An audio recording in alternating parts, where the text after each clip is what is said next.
Introduction: The Giant Servant. For years, you've been sold a white lie.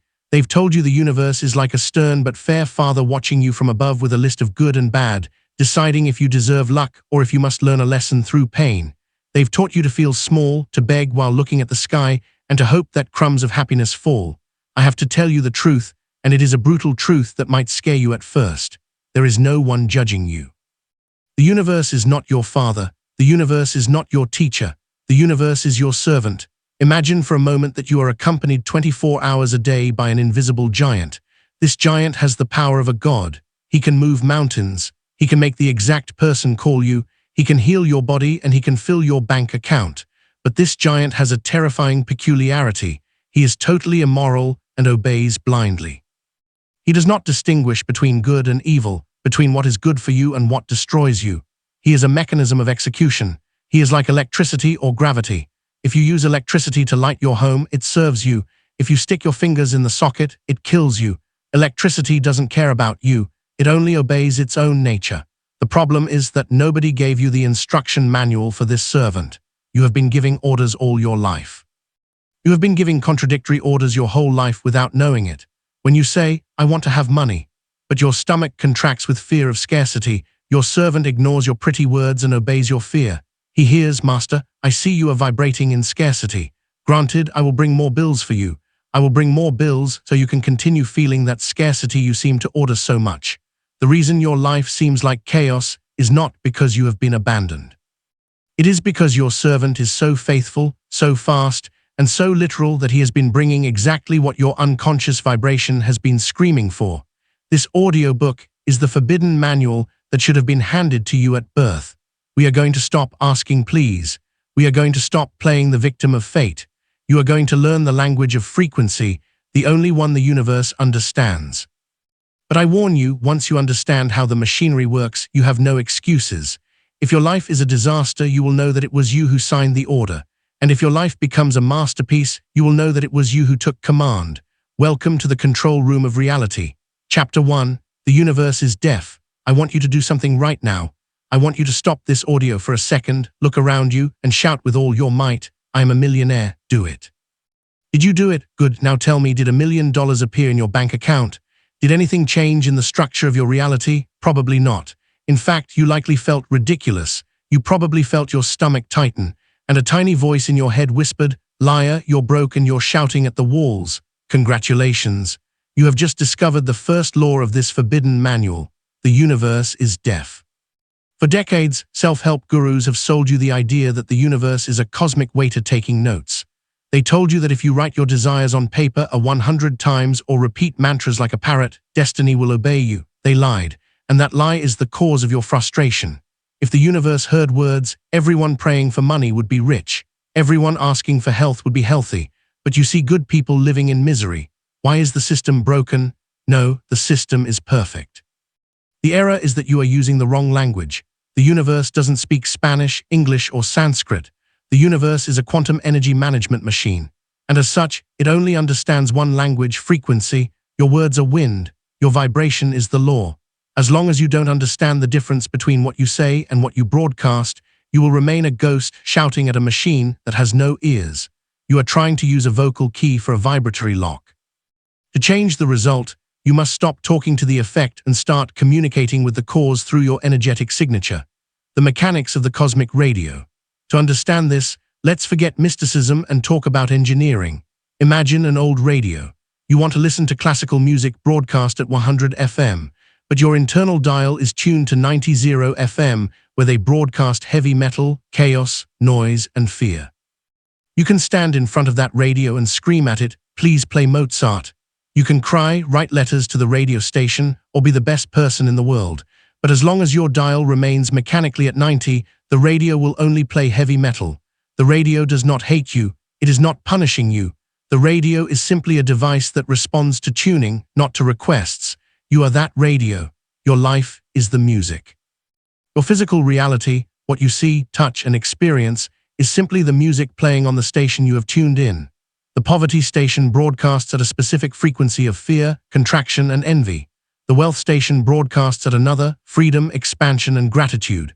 The love station has its own frequency as well. The problem is that you spend your day tuned to the poverty frequency, worrying about bills, feeling anguish, but you use your mouth to ask for wealth. There is a vibratory dissonance. The universe looks at your dial, sees it is on poverty FM, and ignores your words. It says, "The master is tuned to poverty. I must send more of it." The law of resonance requires the universe to send you more circumstances of poverty to maintain the coherence of the signal. And so the more you ask from a place of need, the more you lose. You are confirming the lack with every desperate plea. To change the music, you must stop shouting at the speakers and physically turn the dial. What is vibration really? Vibration is a word that has been heavily misused in the New Age movement. Let's define it scientifically so you stop seeing it as something magical. Everything in the universe is energy in motion. The atoms of your body are not solid. They are vortices of energy vibrating at a specific speed. You are a living field of electricity. Your personal vibration is the sum total of three components: what you think, electricity; what you feel, magnetism; and what your body does, action or physiology. Of these three, feeling is king. The HeartMath Institute has shown that the heart's electromagnetic field is 5,000 times more powerful than that of the brain. It is the real power. This means you can think "I am rich," a weak electrical signal. But if your heart feels fear of not making it to the end of the month, a strong magnetic signal, the magnetic signal crushes the electrical one. The universe does not listen to what you think on the surface. It feels what you vibrate in the depths. It senses your core truth. Your vibration is your state of being. It is how you feel when no one is looking. It is the flavor of your energy. If you enter a room with two people sitting in silence, you can often feel who is angry and who is at peace. Even if they don't say a word, you are reading their vibration. The universe does this with you 24 hours a day. You cannot lie to it. You cannot pretend. You can deceive your boss, your partner, and your Instagram followers with fake smiles. But you cannot deceive the quantum field. It reads your real energetic signature, not your social mask. Every event in your life is a mathematical response to that hidden signature you are constantly emitting. The danger of parrot affirmations. This is where most people fail and end up saying that the law of attraction is a scam. They stand in front of the mirror and repeat "healthy, I am healthy." But while they say it, their body hurts. While they say it, they have a mental image of their funeral. While they say it, they feel terror.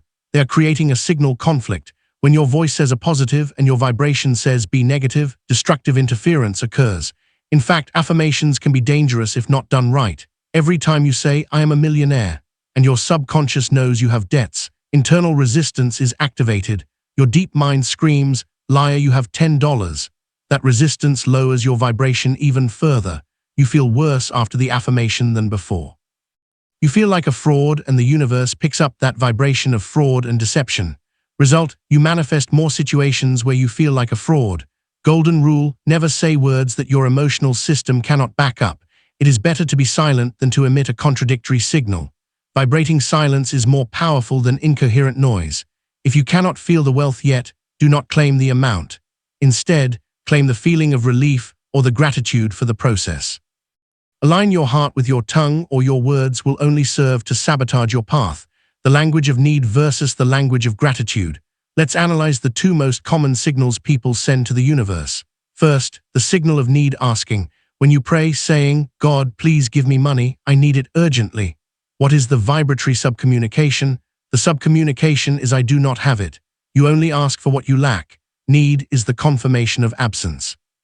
If you vibrate in need, the universe, which is a blind mirror, returns more need to you. It puts you in situations where you continue to be in need just so you can be right. Need repels the desired object.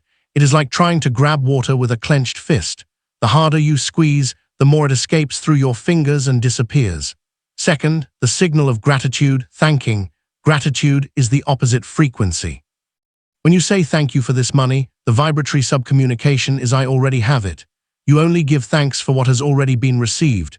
This is why gratitude is the ultimate hack of reality. It changes the tense of your energetic signal. You don't give thanks after the miracle happens. You give thanks before. By giving thanks before, you trick the system in a good way. You emit the signal of "it already happened." The universe picks up the signal of "it already happened." And to maintain cosmic balance, it is forced to manifest the physical fact to match your frequency. Jesus, the great metaphysician, used this all the time. Before raising Lazarus or multiplying the loaves, he didn't ask, Please make this work." He said, "Father, I thank thee that thou hast heard me." He took the result for granted before seeing it. He vibrated in certainty and reality obeyed. Gratitude is the signature of a master. Your body is the antenna. Many believe that vibration is something purely mental. False. Most of your vibration is dictated by your biology.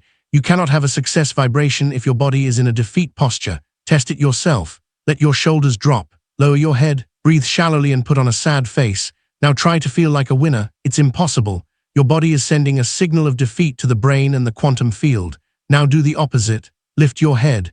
Pull your shoulders back into a superhero posture. Take a deep breath, filling your lungs. Smile even if it feels forced. Now try to feel depressed. It is very difficult. Your physiology acts as a physical anchor for your state. Your body is the antenna that broadcasts the signal. If you want the universe to hear you, you have to change the posture of the antenna. You cannot vibrate in abundance if you walk like a loser. You cannot vibrate in health if you move like a sick person. Change your physiology and you will change your frequency instantly and powerfully. This is much faster than trying to change your thoughts one by one.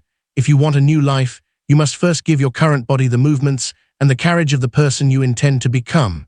The universe responds to the man you embody, not the man you wish you were. Your posture is your most constant and loud command to the field. The silence of the universe adjustment time. If you change your frequency today, will your life change this afternoon? Probably not. And this is where 99% of people quit. We live in a physical universe that is dense and heavy. Matter takes time to move and rearrange itself. It is like a giant oil tanker. If you turn the rudder, the ship continues moving in the old direction for a while. It moves by pure inertia. That period is called hysteresis, or the echo of the past. When you start vibrating in wealth, it is possible that for a few weeks bills and problems continue to arrive. It is the echo of your old vibration. The deaf universe is watching. Is he serious, or is it just a passing emotion? It is testing your resolve. Most people seeing that reality doesn't change instantly say this doesn't work, and they tune back into the complaint station Poverty FM. And the universe says, false alarm, back to the usual programming of misery. The magician, the commander of reality, understands the delay. He knows that the signal has already been sent. He knows that even if his eyes see no changes, the reconfiguration is happening behind the scenes. He maintains the frequency. He insists. He persists. He ignores the current reality, which is a lie from the past, and remains faithful to his new vibration. And then suddenly the ship turns. Reality collapses and reforms to your new command. How to stop talking and start broadcasting. So what do? Do we stop making affirmations? Do we shut our mouths? Yes and no. You must stop using words to ask and start using them to intone. But above all, you must prioritize feeling. Here is the protocol for communicating with the deaf universe. First, identify the frequency of desire. Find the core emotion behind the goal. If you want a partner, don't think about the person. Think about the emotion that person would give you. Is it security, passion, companionship? That emotion is the frequency. Tune into it. Now you don't need the person to feel security. You can generate self-love. When you generate the frequency of love alone, you become a magnet for it. If you wait for the partner to arrive to feel love, you are vibrating in waiting absence and the partner does not arrive. Second, the vibratory diet. If the universe responds to your frequency, you must protect it like gold. You cannot vibrate high if you spend the day watching tragedy on the news or hanging out with people who complain. All of that is radioactive contamination for your antenna. You have to be ruthless. Turn off the TV. Stop following accounts that make you feel inferior or afraid. Move away from energy vampires. You need to clear the static so that your signal is clear. Your environment is either a fuel or a poison for your internal frequency. Third, inspired action versus forced action. When you vibrate in fear, you act a lot but advance little. That is forced action. You run like a headless chicken trying to fix your life. That tells the universe, I don't trust you, I have to do it myself. When you vibrate in confidence, you act less but hit the mark more. That is inspired action. An idea comes to you, you make a call and boom, a door opens. The deaf universe does not hear your complaints about working hard. It only feels your flow or your resistance. Stop struggling, start flowing. Trust that the frequency you embody will naturally organize the steps and actions required to manifest your desired destination. The case of the mirror. Let's finish this chapter with an image you won't forget. Life is a mirror.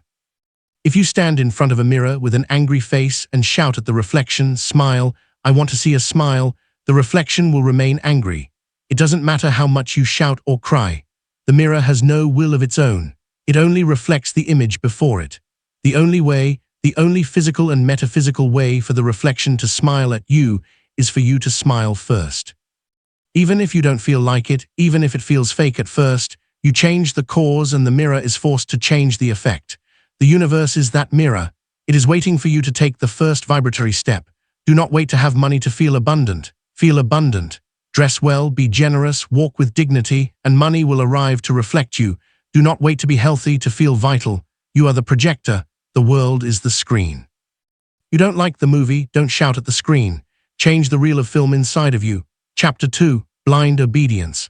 I'm going to start this chapter by asking you the question that has secretly tormented you for years. The question that makes you doubt divine justice and that eats you up inside when you watch the news. Why does the drug dealer have mansions, beautiful women, and an empire, while the single mother who works herself to the bone and prays every Sunday barely has enough to eat?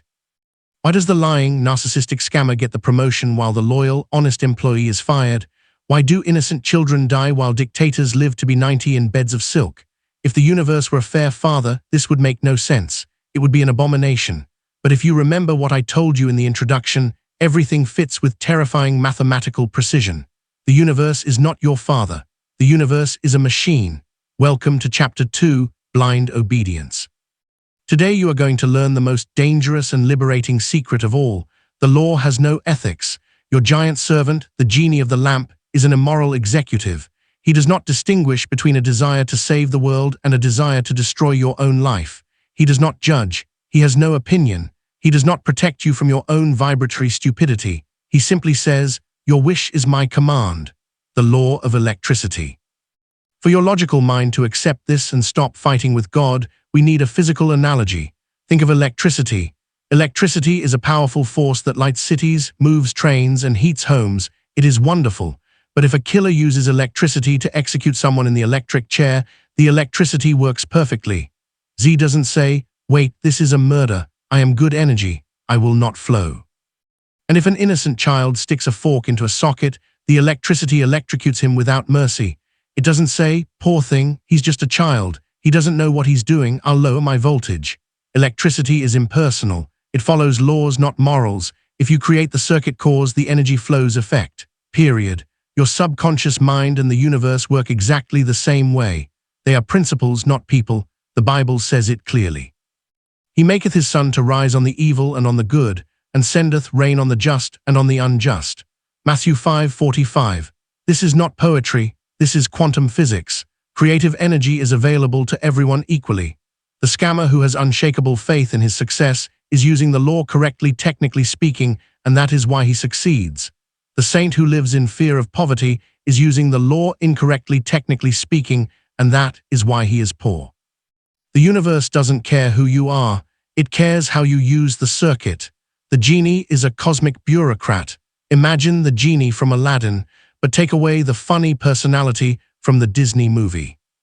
Imagine a genie who is a grey bureaucrat without feelings, with a notebook and a pen, who follows you everywhere. His job is not to make you happy. His job is to manifest your focus of attention. The genie's rule is simple. That which you place your attention on with emotion is an execution order. Here is the death trap that 99% of humanity falls into. The genie does not understand the word no. If you say, "I don't want to get sick," I don't want to get sick. I am terrified of cancer. I hate cancer. What are you placing your attention on? On the disease. What emotion are you using? Terror, which is a high-voltage emotion. The genie, who is deaf to linguistics but an expert in vibration, writes in his notebook, "The master is obsessed with disease. He spends 10 hours a day thinking about it with a brutal emotional charge. He must love it." I want you to play a mental game. Visualize that behind you floats a giant muscular genie with a poker face. Every time you think something or say something, imagine the genie leans in and whispers in your ear, "Yes, master, at your command." Granted, you say, "I'm so tired, I can't take it anymore." Genie, "Yes, master, I will give you more tiredness. I will drain your energy right now." You say, "What an idiot I am. I always lose my keys." Genie, "Yes, master. I will cloud your vision so you don't find them." You are an idiot. Confirmed. You say, "This is too expensive for me." Genie, Yes, master, I will keep money away from you so it remains unreachable. Listen to that whisper. You will realize that you are a masochistic dictator. You will realize that you spend your day ordering your own destruction. When you hear the yes, master after a negative phrase, a chill will run through you and you will correct it immediately. You will say, no, wait. I meant I am resourceful and I always find solutions. Genie, yes, master, that's better. Executing solutions. Chapter 3, hacking the signal. You look at your bank account, you see a zero and you feel poor. You look at your partner shouting at you and you feel angry. You look at the news about a new crisis and you feel afraid. You look in the mirror, see a wrinkle and feel old. Does it sound familiar? This is the way 99% of humanity lives. It is the logical and normal way, and it is the exact reason why 99% of humanity is trapped in an infinite loop of repeating their own past. You live in reaction mode. You are a slave to what your eyes see. Your internal state is constantly hijacked by external circumstances. If the world smiles at you, you smile. If the world hits you, you cry. That is being a mere echo. Welcome to Chapter 3, Hacking the Signal. Today, we are going to break the chains of reality. We are going to stop being victims of the environment to become creators of the environment. We are going to make the most important transition of your life, moving from being a thermometer to becoming a thermostat. It is the shift of power, the difference that changes everything. Let's analyze these two devices. They look similar, but they work in opposite ways. The thermometer is a passive device. Its only function is to read the environment and reflect it. If the room is cold, the thermometer drops. It has no power. It is a mirror of what happens outside. Most are thermometers. The thermostat is an active device. It doesn't care about the current temperature of the room. You set the thermostat to 75 degrees. If the room is at 50 degrees, the thermostat does not drop to 50 to empathize. The thermostat detects the discrepancy and says, the reality is 50, but my order is 75. Reality is wrong. Turning on the furnace burns fuel and forces the environment to rise to 75 degrees. The environment has no choice. It must obey the thermostat. You were born with the ability to be a divine thermostat, but you have been educated to be an obedient thermometer. You have been told, be realistic. The magician says, I do not accept things as they are. The trap of 3D reality. To hack the signal, you first have to lose respect for reality. What you call reality is a lie, or rather, it is old news, because matter is dense and takes time to manifest. What you are living today is the result of your vibrations from months or years ago. Your bank account today is the fossil of your past thoughts. If you react to your current reality, you are making a fatal error. You are reprinting the past. You are taking the old mold and telling the genie, look, I am poor, I feel poor. Make another copy of this for the future. And the genie says, as you command, perpetuating poverty. It is a closed cycle of repetition that never ends by itself. To exit the matrix, you have to ignore your senses. You have to be in the eyes of the world a bit delusional. You have to look at the empty account and instead of feeling anguish, feel the emotion of the opulence that is on its way. This is not denial. It is quantum engineering. You are setting the thermostat even if you are shivering. The science of hacking. How do we do this without feeling like crazy liars? By using a flaw in the human operating system, your brain does not distinguish between what you see and what you vividly imagine. Let's do the lemon experiment. Imagine you go to the kitchen. You take a yellow lemon, you cut it in half. The juice splashes, smell it. Now imagine you tilt your head back and squeeze all the sour juice directly onto your tongue. Stop. Open your eyes. Do you have more saliva? Did your jaw tingle? Of course, but there is no lemon. Your body reacted physically to an image. This is the holy grail. If you can make your body salivate with an image, you can vibrate in wealth. If you hack your brain to broadcast the signal, I already have the money, the universe will pick up that signal and say, the master has money, I have to manifest it in 3D to match the frequency. This is how you hack the signal. You become the projector instead of the screen. You dictate the frequency that the world must eventually reflect. Tool 1 biohacking. Many try to change their vibration just by thinking, but they sit hunched over breathing shallowly. It is a lost battle. Physiology beats psychology. It is very hard to feel like a winner in a loser's posture, but it is very easy to change the mind if you change the body first. Use your hardware to force the software. The 2-minute power protocol. Stand up. Spread your legs. Hands on waist. Wonder Woman Superman pose. Hold for 2 minutes. Science shows this lowers cortisol and raises testosterone. It drugs your brain with success chemicals. Do 10 explosive breaths. Oxygenate, jump, dance. Static energy is fear. Energy in motion is power. Force a smile. Tool 2, the signal diet. If you want your thermostat at 75 degrees, you cannot open the window to a blizzard of fear. You must control what enters your mind.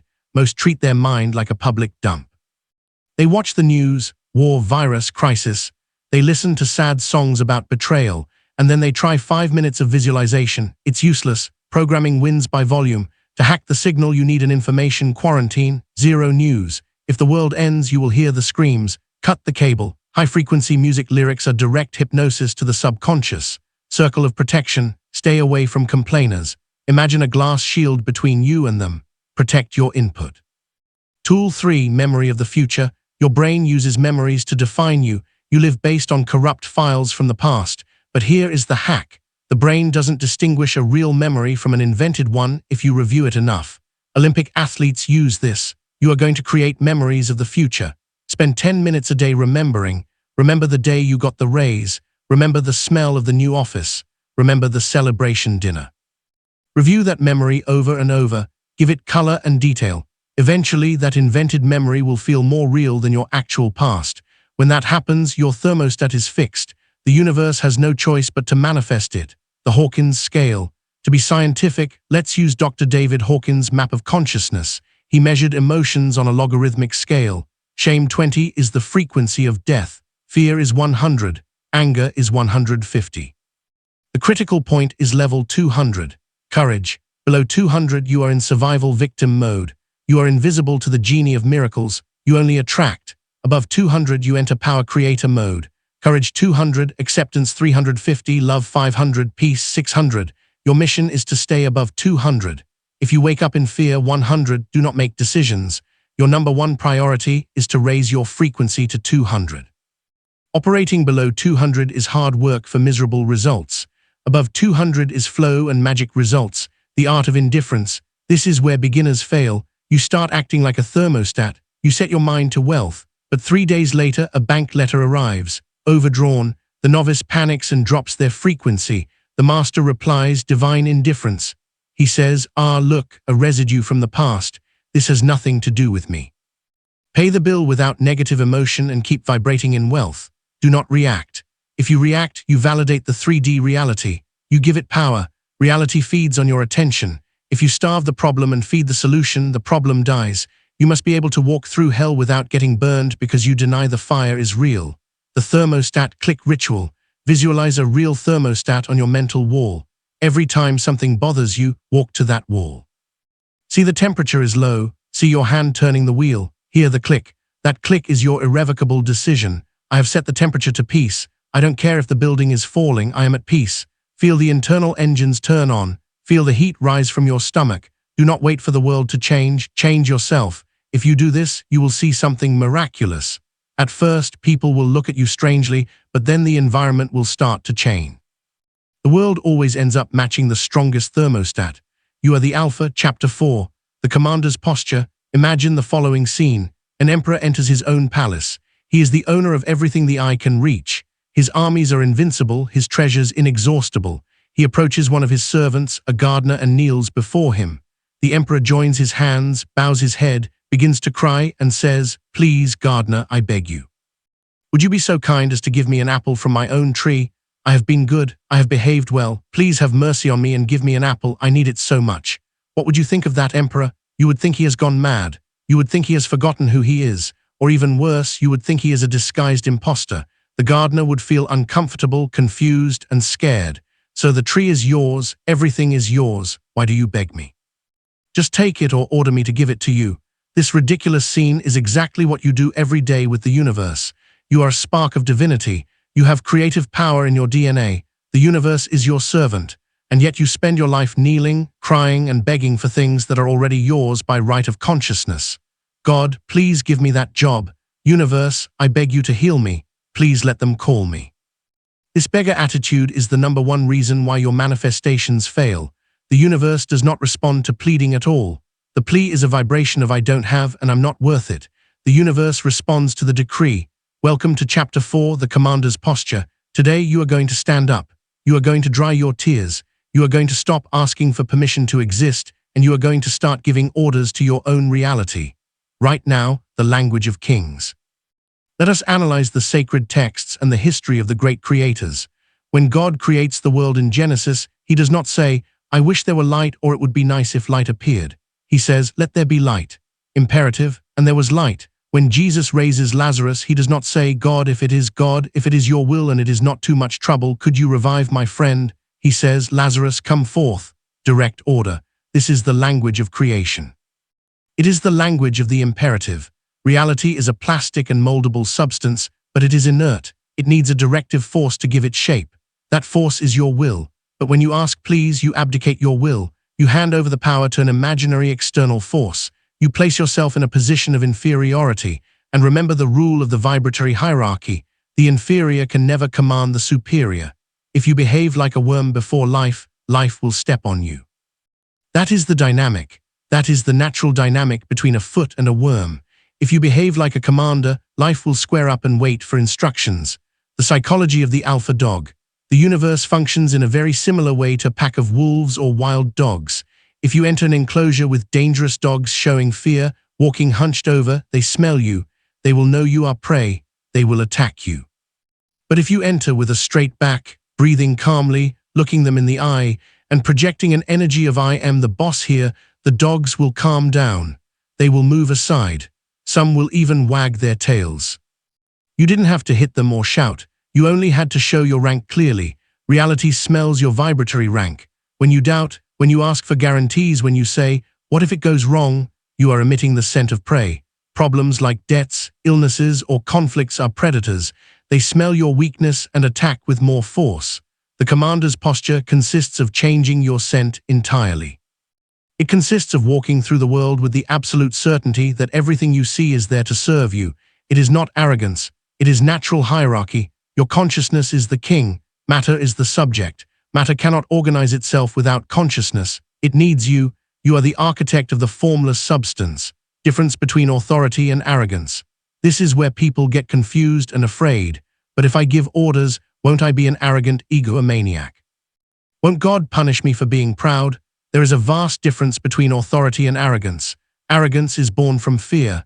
The arrogant person shouts insults and demands things. He does this because deep down he feels small. He needs to prove his power because he doubts it. It is noise. Authority is born from certainty. The true king does not need to shout. He does not need to humiliate anyone. He gives the order in a low voice because he knows he will be obeyed. Is silence and presence. It is true power. When I tell you to order the universe, I don't mean you should start shouting at the sky like a madman. I am referring to an unshakable internal determination. It is that internal click where you decide that something is going to happen. Period. There is no discussion. There is no plan B. It is the attitude of a mother seeing her child. She sees her child in danger. She does not ask for the danger to go away. She acts with an unstoppable force. That force is what you must channel toward your goals. You are not asking the universe to make you rich. You are informing the universe that you are going to be rich and that it better align the circumstances for that to happen. The protocol of the decree I am. The two most powerful words in any language are I am. It is the name of God. Everything you add after I am is in order to rewrite your reality code. Most people use the decree against themselves. I am clumsy. I am poor. I am sick. The giant servant takes note. The commander has decreed clumsiness, executing protocol of falls and errors. From today on, you are going to watch your mouth as if your life depended on it, because it does. Never under any circumstances decree anything negative about your identity. If you feel sick, do not say I am sick. Say I am going through a temporary cleansing, but keep your identity in I am health. The commander's decree has a structure, present. Do not say I will be rich. Leaves it in the future, say I am rich. Positive, do not say I don't want debts, say I am financially free. Authoritative, do not say it as a question, am I rich, say it as a judicial sentence. Exercise, stand in front of the mirror, look into your eyes, look at your left pupil. Mystics say it connects with the soul, say I am the operating power in my world. Feel how that phrase goes down your spine. Say I order my subconscious to bring me opportunity. X do not ask, order. Your subconscious is a machine. You don't have to be kind to your washing machine. You press the buttons, metaphysical assertiveness. What happens when reality says no? You ask for credit and the bank says no. You look for the job and they say no. The beggar says God didn't want it, I give up. The commander says this no is unacceptable. It is an error in the matrix. I'm not moving from here until it is a yes or until I find another door. Metaphysical assertiveness is the ability to not accept the negatives of 3D reality as final. Remember that 3D reality is slow and sometimes stubborn. When you order something, sometimes the echo of the past hits you. The commander is not unfazed. If the Red Sea is in front and the Egyptians behind, the commander does not sit and cry. He raises the staff and orders the sea to open. Persistence is not begging. Many times persistence is keeping the order in effect despite temporary resistance. It is telling reality, I can be more stubborn than you, you are matter, I am spirit. You will get tired before I do, give up. You maintain the vision until the matter yields to it. The energy of certainty, the collapse of doubt. How does the commander's posture feel? It feels like when you buy something on Amazon, you click buy, you get the confirmation email. Do you spend the night awake worried about whether the package will arrive? Do you call Jeff Bezos crying for him to please send you the book? Of course not. You know it's coming, it's a fact. You forget the subject and move on with your life. You have certainty, that tranquility, that absence of anxiety is the highest vibratory frequency that exists. It is the frequency of it is already done. When you ask and ask and ask, you are vibrating in doubt. I don't think it's coming, so I ask again. When you order once and then relax, you are vibrating in power. The commander gives the order and goes to play golf, knowing that his generals, the universal laws, are executing the strategy. Doubt is an insult to your own power. If you doubt, you are saying my order was not enough. You have to train the suppression of doubt. Every time doubt arises, what if I can't pay the rent? You must crush it with a decree. It is already resolved. The universe is taking care of it. And cut the thought, the body language of command. Your body is the scepter of your power. You cannot command reality while hunched over. Neuroscience tells us posture changes brain chemistry. If you want the universe to obey you, you have to occupy space. Observe leaders, lions, and business owners. They occupy space. They move slowly. They do not apologize for being there. The gaze, do not look down when walking. Look at the horizon. He who looks at the ground looks for coins. He who looks at the horizon looks for empires. The voice, lower your tone, speak more slowly. Haste is for servants. Calm is for kings. When you talk about your dreams, do not use a trembling voice. Use a voice of a sentence. Silence. The commander does not give unnecessary explanations. Do not tell your plans to those who won't help you. Silence accumulates power. Verbiage dissipates power. Do the test today. Enter a coffee shop as if you own the building, not with arrogance, but with the calm of someone who knows they are safe. You will see how they serve you better. You will see how people move aside.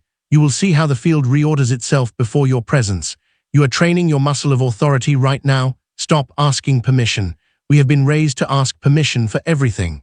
Permission to speak, permission to go to the bathroom, permission to succeed. We wait for someone. A mentor, a boss, a partner, God to give us the go are hard. Is it okay if I want to earn a lot of money enough? No one is going to come and give you permission. The universe is waiting for you to give yourself permission. The universe says to you, take what you want. The table is set. Why do you stay at the door waiting for an invitation? You are the host. The commander's posture implies taking, not stealing.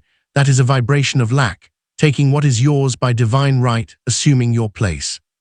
If you want that job, do not go to the interview to see if they like you. Go to the interview to see if you like them. Change the frame. You are the prize. When you become the prize, reality pursues you. The benevolent commander versus the tyrant, a vital warning. We have talked about authority, strength, and command.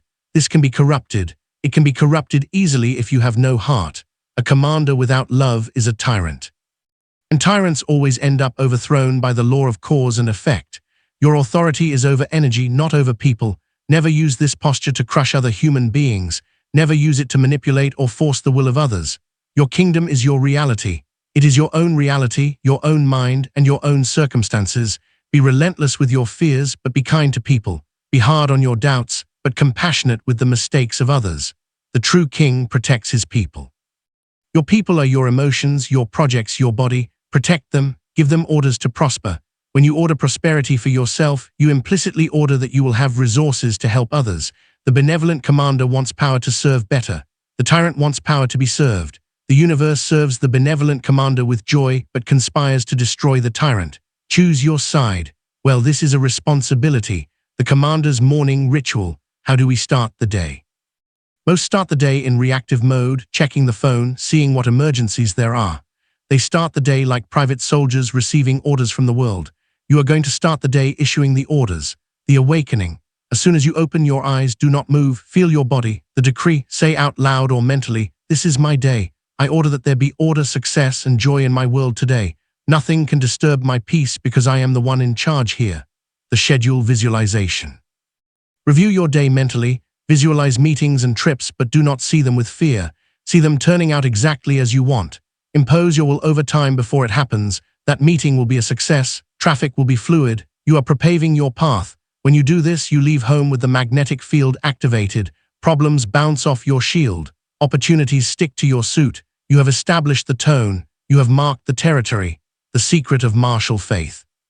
I want to introduce a new concept, martial faith. It is not the passive faith of "I hope God helps me." It is the active faith of the warrior who knows that victory is inevitable because he has prepared and because the laws of physics are on his side. It is an aggressive faith in a good sense, a faith that attacks doubt. When Jesus spoke to the storm, he did not pray to it. He shouted at it, "Peace, be still." Your life is full of storms like debts, diagnosis, or breakups. Stop praying to the storms. Stop being afraid of them. Stand on the bow of your ship and shout to the chaos, "Be still, I am the captain." You will be surprised to see how quickly the waters calm down. When there is a real voice of command in the environment, chaos respects authority. Chaos seeks order, you be the order. This is your birthright. Use it with wisdom, use it with love, and use it with the absolute certainty that you are the master of your destiny. Chapter 5. The Poison of Need. You have to listen to this carefully because it is the cruelest and funniest irony in the universe. You can only have what you are willing to lose. You only receive what you do not need to survive. Surely it has happened to you. You spend years chasing a person, crying for them, doing the impossible for them to love you. They flee from you as if you had the plague. One day you get tired, you give up, you say to hell with this, I'm going to take care of my life. You start being happy alone. You forget that person and suddenly ring the phone sounds. That person looks for you. Now that you do not need them, now they want you. It is a cosmic law. It has happened to you while looking for a job. When you are desperate and smell like hunger, nobody hires you. When you have a job and a calm, offers rain down from the competition. Is the universe mocking you? No. It is the paradox of desire. Welcome to Chapter 5, The Poison of Need.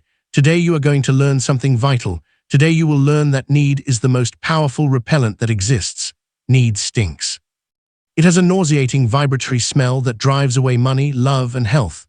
If in the previous chapter you learned to be a commander, today you will learn to be a commander who does not care about the result. That indifference makes you invincible. The physics of repulsion. Let's go back to the mechanics of the giant servant.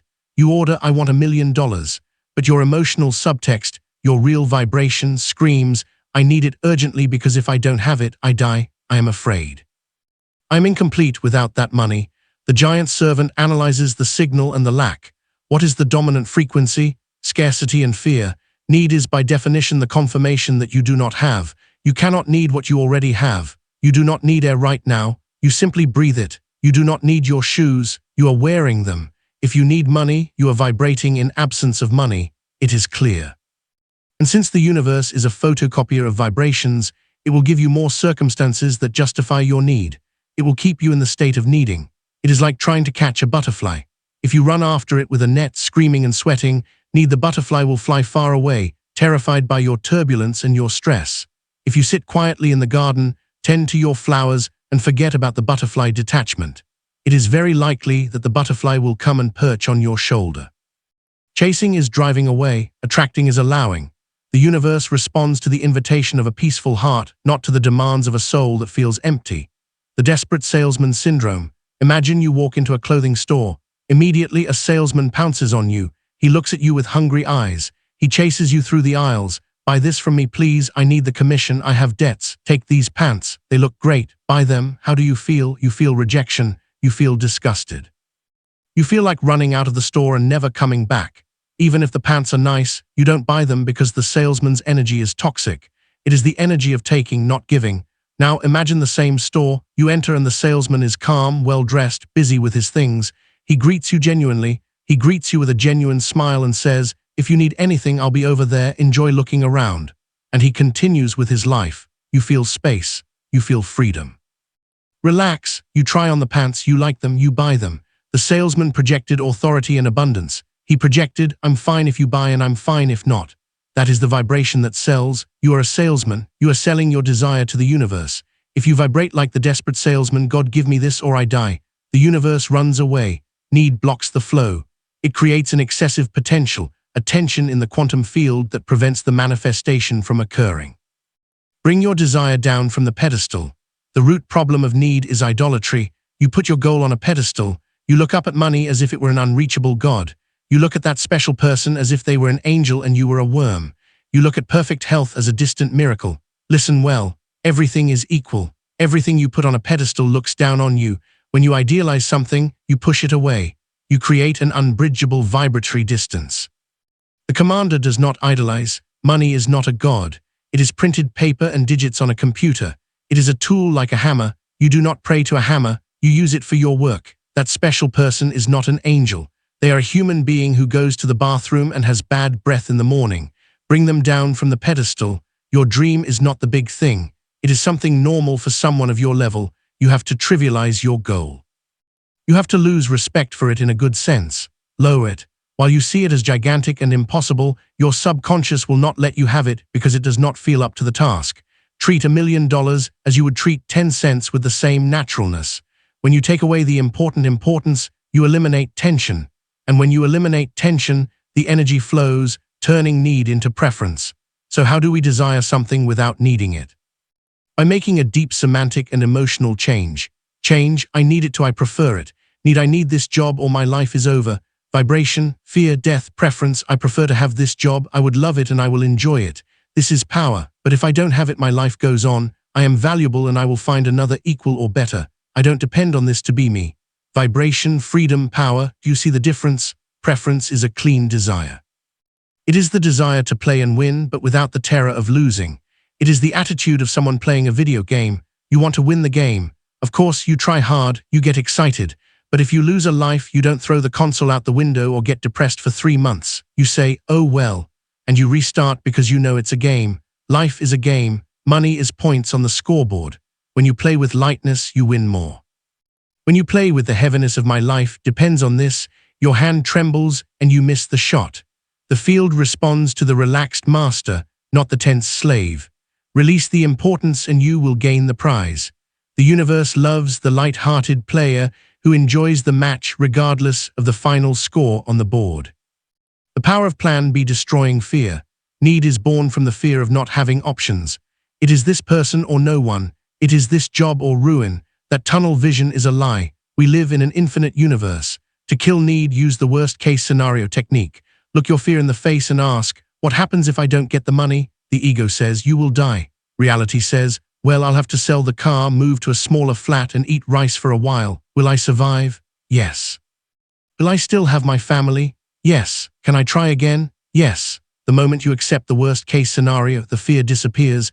You take the teeth out of the monster. You take back your control. You realize that you are bigger than the problem.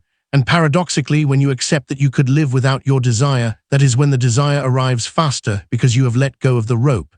You have stopped strangling the universe. The mental Plan B is not to be used.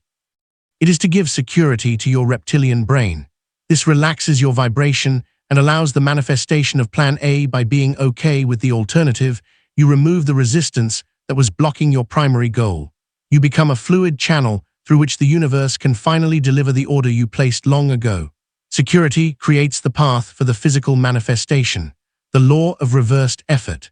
The philosopher Alan Watts spoke of the law of reversed effort. He said, when you try to stay afloat, you sink. When you try to sink, you float. If you are in quicksand, the more you struggle, need to effort, the faster the earth swallows you. To get out, you have to relax, stretch out, and stop fighting. In manifestation, it is the same. The more you exert yourself mentally to attract something, the more you push it away. People who do 5 hours of affirmations a day are screaming desperation. They are trying too hard.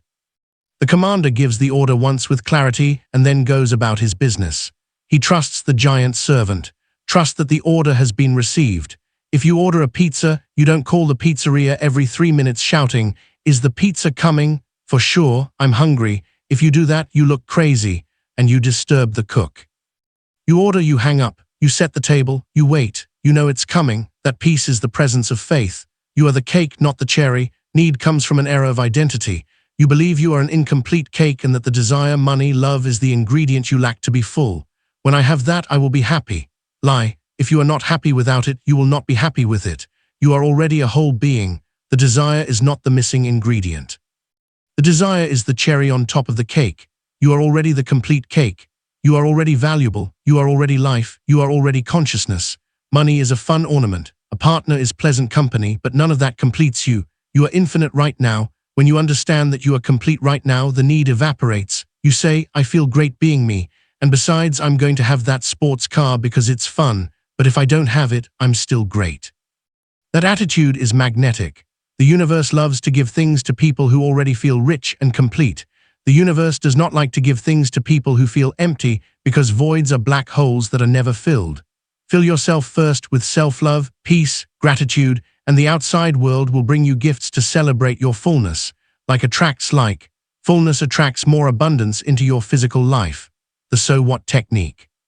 Here is a quick tool to deactivate need when you feel it grabbing your throat. When you're obsessed with the result, say out loud, so what? What if he doesn't call me? So what? There are 7 billion people in the world. I'll go to the movies. What if I lose the client? So what? Power is mine. So what? A better one will come who pays more. What if they criticize me? So what? The opinion of sheep doesn't matter to the lion. The so what is a detachment switch. It breaks the ego's dramatization. It reminds your brain that you are not in a life or death situation. It returns you to the position of power. When you don't give a damn about the negative result, you become free to create the positive result. Indifference to failure is the guarantee of success. By releasing the fear of the no, you open the electrical circuit for the yes of the universe. It is the most practical form of spiritual mastery you can apply daily. The state of active surrender. Do not confuse detachment with resignation. I am not telling you to sit on the sofa and do nothing. I am talking to you about active surrender. Intention. You have an intention of steel. You know what you want. You go for it. Detachment. You are not tied to when or how it will arrive. It is like the archer. The archer has a clear intention to hit the target. He draws the bow with strength, action. He aims with precision, focus. But for the arrow to fly, he has to do something crucial. Release the string. He has to let go.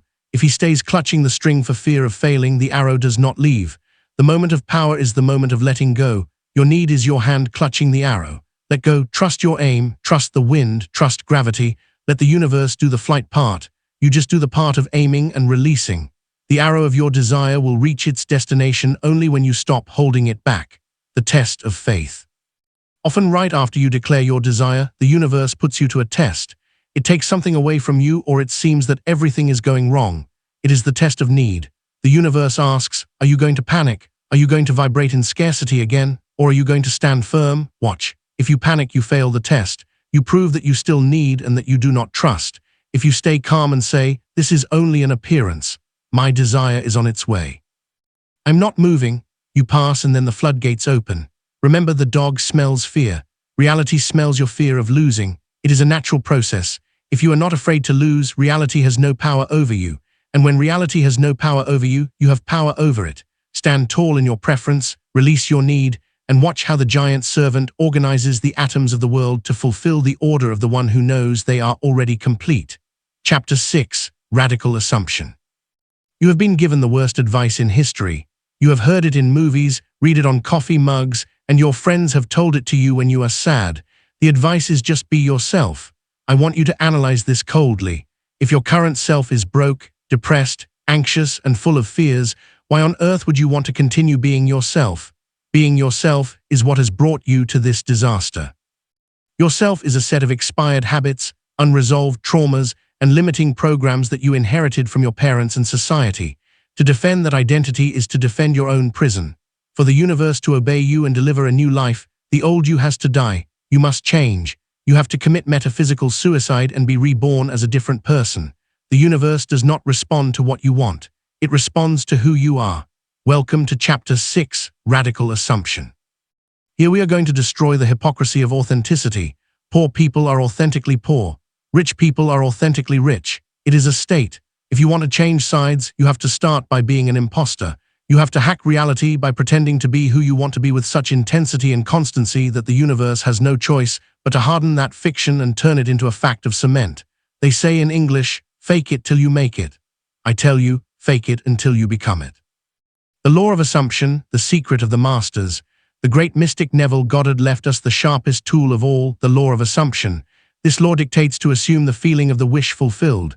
Even if it is false to the senses, if you persist in it, it will solidify into a fact. Analyze the phrase, even if it is false to the senses. Here is the key. Your current reality, your senses, tells you you are fat, you have no money, you are alone. Radical assumption requires you to ignore that sensory evidence. It requires you to enter a state of divine denial. You must walk, talk, eat and breathe, assuming that you already are the thin, rich and loved person. It is a must. It is not thinking about success. It is thinking from success. There is a vast difference. Thinking about the $1 million is seeing the money far away there in the future. That creates distance and longing. Thinking from the $1 million is looking at the world through the eyes of a millionaire. Now, how does the chair feel if you are rich? How does the coffee taste if you are a millionaire? How do you walk down the street if you are a millionaire? The physical fact may not be there yet, but the identity must be installed first. The universe fills the molds. You are the mold. If the mold is shaped like poor, the universe pours poverty. If you change the mold, the world changes. The method actor, Stanislavski for the soul. To understand this, let's look at the best actors in Hollywood. When a method actor like Daniel Day-Lewis or Joaquin Phoenix prepares for a role, they don't pretend when the camera turns on. They become the character 24 hours a day for months. They live it. They embody the new reality. If they play a lame person, they walk lame in their house. If they play a king, they demand to be treated as a king at the catering. They deceive their brains so deeply that their body chemistry changes. You are the lead actor in the movie of your life, but you are a lazy actor. You have been playing the same boring role of suffering victim. You know the script by heart. It comes naturally to you to put on a worried face. The director, your higher self, is shouting at you, "Cut, change of character. Now it's your turn to play the successful hero." But you say, "It's just that I don't feel that way. I feel fake." Of course you feel fake. It's a new role. The suit is tight. Radical assumption is the discomfort of wearing new shoes. You have to endure that discomfort. You have to act the part.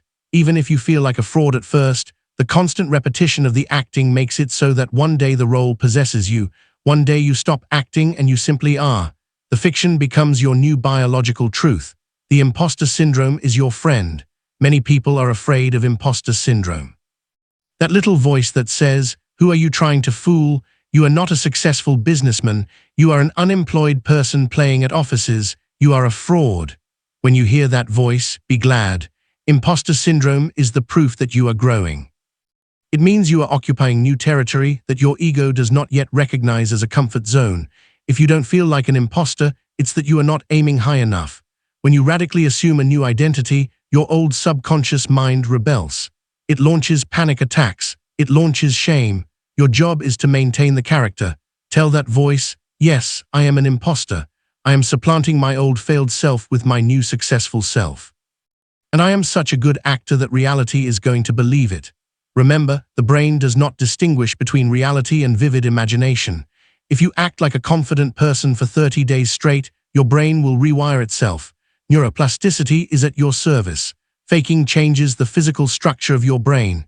It is not a lie. It is training, dressing for the role, enclod cognition. There is a psychological phenomenon called enclod cognition. Studies show that if you put a white coat on a person, their brain becomes sharper because they associate it. If you put on an expensive suit, you feel more authoritative and negotiate better. If you put on old sportswear, you feel lazier. To apply radical assumption, you have to use the costume. You cannot vibrate in Empress or Magnate. If you walk around all day in dirty pajamas and with messy hair, your clothes send constant signals. Dress for the job you want, not the one you have. Dress for the life you want. Even if you go to the supermarket, shave, comb your hair, use your best perfume on any Tuesday, it is not vanity, it is identity engineering. When you look in the mirror and see someone who looks successful, it is much easier to assume that you are successful, walking as if you own the place. Radical assumption is physical. Observe how you walk. Do you walk fast with your head down, dodging people, apologizing with your body? That is the walk of scarcity. Or do you walk slowly, occupying space with an open chest? That is the walk of abundance. A lion is not in a hurry. A king does not run. Time is his. Space is his. From today on, practice the walk of assumption. Imagine you have $10 million in the bank. How would your step change? You would probably be more relaxed. Your shoulders would drop. You would breathe deeper. You would look people in the eye with a slight smile of, if you only knew how well I'm doing. Do that now without the money. That change in your biomechanics sends a signal of security to the giant servant. The servant says, the master walks as if he had millions. I don't see the millions in the account. There must be an accounting error. Quick, bring the millions to justify that walk. Reality always runs to catch up to you. The inner language diet. Neville Goddard said that our inner conversations are what create our reality. What are you saying to yourself all day? The old you has a victim dialogue. Everything is so expensive. I'm tired. No one values me. I hope it's Friday. If you want to assume a new identity, you have to change the script. The new you does not say those things. Imagine that you are already the person of your dreams. What would that person say to an expensive electricity bill? The old you would say, what a robbery. I have no money. The new you, millionaire in assumption, would say, thank you for the electric service. I have plenty to pay for it. Even if you have to scratch for coins to pay it in the physical world, in your mental world, you cannot afford the thought of poverty. You have to maintain the internal pose. You have to react to events as your ideal version would react. If your partner leaves you, the old you cries and begs. The new you says, I understand, move on. The new you knows they are loved and valuable and says, if you leave, it's because you leave space for something better that is at my level. Have a good trip. By reacting from the new identity, you collapse time and attract the new, ignoring the mirror of 3D reality. Here is the hardest part, the trial by fire of the assumption. You assume you are rich, you dress well, you walk with power, you go to the ATM and it says insufficient balance. 3D reality spits in your face. It mocks your acting. Do you see? You are a clown, you are broke. In that moment, you have two options: believe the mirror failure or divine denial, success. The choice is yours. If you believe the mirror, you get depressed. Accept the truth of the numbers and return to your poor identity. The game ends. If you choose success, you look at the balance and say, this is a temporary error. This is the past. I know who I am. My wealth is real and it is on its way. This balance lies. It may seem like madness, but it is the only sanity. Faith is the substance of things hoped for, the evidence of things not seen. You have to be able to look at lack and deny it authority. Do not deny the physical fact, but deny the ultimate truth of that fact. Do not let the fact define who you are. I am temporarily without liquidity, but I am rich. That distinction saves your vibration. Maintain the character. Do not step out of the role even when the scenery falls to pieces. If you maintain the role when everything goes wrong, the universe, the great producer, is impressed and says, this actor is for real. Give him everything he asks for. The script must be followed to the end. The reverse memory technique. To strengthen your assumption, use memory in your favor. Normally, we use memory to remember the past. I want you to use memory to remember the future. Tonight, when you go to bed, instead of reviewing what you did today, review what you did in your ideal day. Today, I signed that incredible contract. Today, I ate at that restaurant with my love. How good it felt. Build fake memories with sensory detail. Deceive the hippocampus of your brain. If you do this every night, your brain starts to mark those events as real and familiar. And the subconscious always works to reproduce what is familiar to it. It follows the known path. If wealth becomes familiar in your mind through invented memories, the subconscious will take you to it on autopilot. It will make it seem weird to be poor, and it will work frantically to correct that anomaly. The placebo effect is you. Medicine has shown that if you give someone a sugar pill with authority, their body heals itself. The pill was fake. The belief was real. The cure was real. You are your own placebo. Your new identity, your acting is the sugar pill. At first, it is fake. It is pure theater. But if you swallow it with absolute faith, your life heals for real. Your bank account heals. Your loneliness heals. Do not underestimate the power of the lie. All truths started as imaginations. The building you are in, the phone you use, everything was first a fantasy in the mind of someone who refused to accept that it didn't exist. The audacity of appropriation. Have you ever seen someone sneak into a VIP party without an invitation? They don't enter hiding. They walk in as owners. They greet the guards. They act with such naturalness that no one dares to ask them for the ticket. That is the attitude. Sneak into the party of success. Do not wait to have the invitation, the title, the money, the recognition. Enter now. Behave as if you belong to the elite of your field. Speak like them. Be one of them. Now the universe is the security guard. If it sees you doubt, it will ask for the ticket. If it sees you enter with the radical assumption of belonging, it will open the velvet rope for you. Appropriate your desire. It is not something you are going to get. It is something you already have in the quantum plane. It is yours. Wear it now, put on the coat of your success. Use it. If you feel guilty, remember Chapter 2. The universe is immoral. It doesn't care if you deserve to enter. It cares if you have the audacity to enter. Practical exercise. The day of the avatar. Tomorrow you're going to play a game. You're going to choose your avatar, your future self. Do it. Write on a piece of paper what that self is like. How does he dress? What time does he get up? What does he have for breakfast? How does he greet the neighbors? What does he listen to in the car? For 24 hours, you are going to be possessed by that avatar. From the moment you wake up until you go to bed, you will not react like the old you. You are going to ask before every situation, what would my avatar do now? If the old you would eat a donut out of anxiety, but the avatar would go to the gym, you go to the gym, not because you have to, but because it's what my character does. It's acting, it's a game, but at the end of the day, you will realize something wonderful. You felt better, things flowed more, people treated you differently. And you will ask yourself, why have I been choosing to be the old loser you when I could have chosen to be this avatar all this time? Identity is a choice, not a sentence. You are the author. Rewrite your character and the world will rewrite your entire story. Chapter 7, The Time Trap. Welcome to Chapter 7, The Time Trap. Today you are going to learn the basic physics of reality. You are going to understand that time is not your enemy, but a necessary safety mechanism. You are going to learn that what you see with your eyes is not the present truth, but the delayed echo of your past. If you manage to understand this chapter, you will become immune to disappointment. You will become a sniper who fires and waits, patiently knowing that the bullet has already left and that the impact is only a matter of time. The density of matter, the system lag. We live in a physical universe that is dense and heavy. In the mental quantum plane, manifestation is instantaneous. You think of a pink elephant and boom, in your mind, the pink elephant appears instantly. There is no time, but in the physical plane 3D, matter has inertia. It is slow.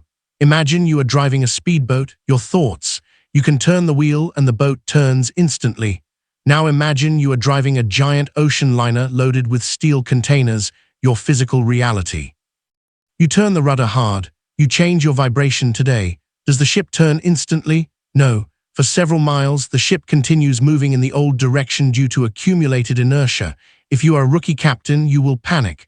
The rudder doesn't work. I turned and we are still headed toward the iceberg. It's a farce, and you will let go of the wheel. The wise captain knows that the turn has already occurred.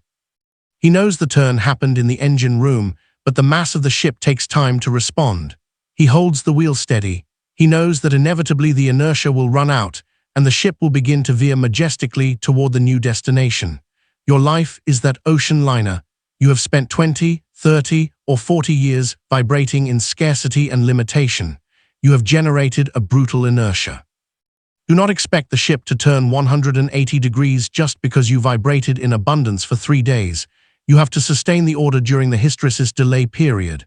That period where it seems nothing is happening is the period where everything is happening beneath the surface. The safety buffer, why you don't want instant manifestation. You complain that the universe is slow. You say, I wish my thoughts came true instantly. Believe me, you don't want that. If that were true, you would be dead. Think about how many times a day you have intrusive or catastrophic thoughts. I hope my boss dies. I'm going to crash the car. I bet I have cancer. If the genie obeyed instantly without loading time, your boss would drop dead in the meeting. Your car would explode and you would sprout tumors before dinner. The world would be a chaos of monsters created by our momentary fears. Time is a safety buffer. The universe gives you a grace period between your thought and the manifestation. It's like when you send an email and have 10 seconds to click undo. The universe waits to see if your vibration is consistent. It says, the master is thinking about wealth today, but yesterday he thought about poverty. I'm going to wait and see if this is a whim or a real order. If he maintains the wealth signal for long enough, then I will print the reality. The delay protects you. It gives you time to correct your negative thoughts before they become bricks. But it also requires you to maintain your positive thoughts long enough for them to pass through the filter. The dead star theory. When you look at the night sky and see a star, you are not seeing the star as it is now. The light takes years to arrive. Perhaps you are seeing the light of a star that exploded and died 100 years ago. You are seeing the past. Your current reality works the same way. Look in the mirror. Look at your body. Look at your house. Look at your balance. You are looking at a dead star. You are seeing the light, the result of your thoughts, emotions, and actions from 6 months or 2 years ago. What you see today is the results report of your old self. The fatal error is reacting emotionally to the dead star. If you look at your balance today, which is the result of the past, and get depressed, you are generating a new cause of poverty that will manifest in 6 months. You are perpetuating the cycle. Past, present, negative reaction, future equal to the past. To break the cycle, you have to become blind to the present. You have to understand that the present is irrelevant because it is already old. It can no longer be changed. It has already manifested. The only thing that matters is what you are broadcasting now, because that will create the future. The commander walks among the ruins of his current life with a smile because he knows they are old ruins and that his new blueprints are already under construction in the invisible. The bridge of incidents, how it actually happens. Here is another point where people get confused. They expect manifestation to be a Harry Potter-style act of magic. Poof! A bag of money appears on the table. Sometimes it happens like that, miracles.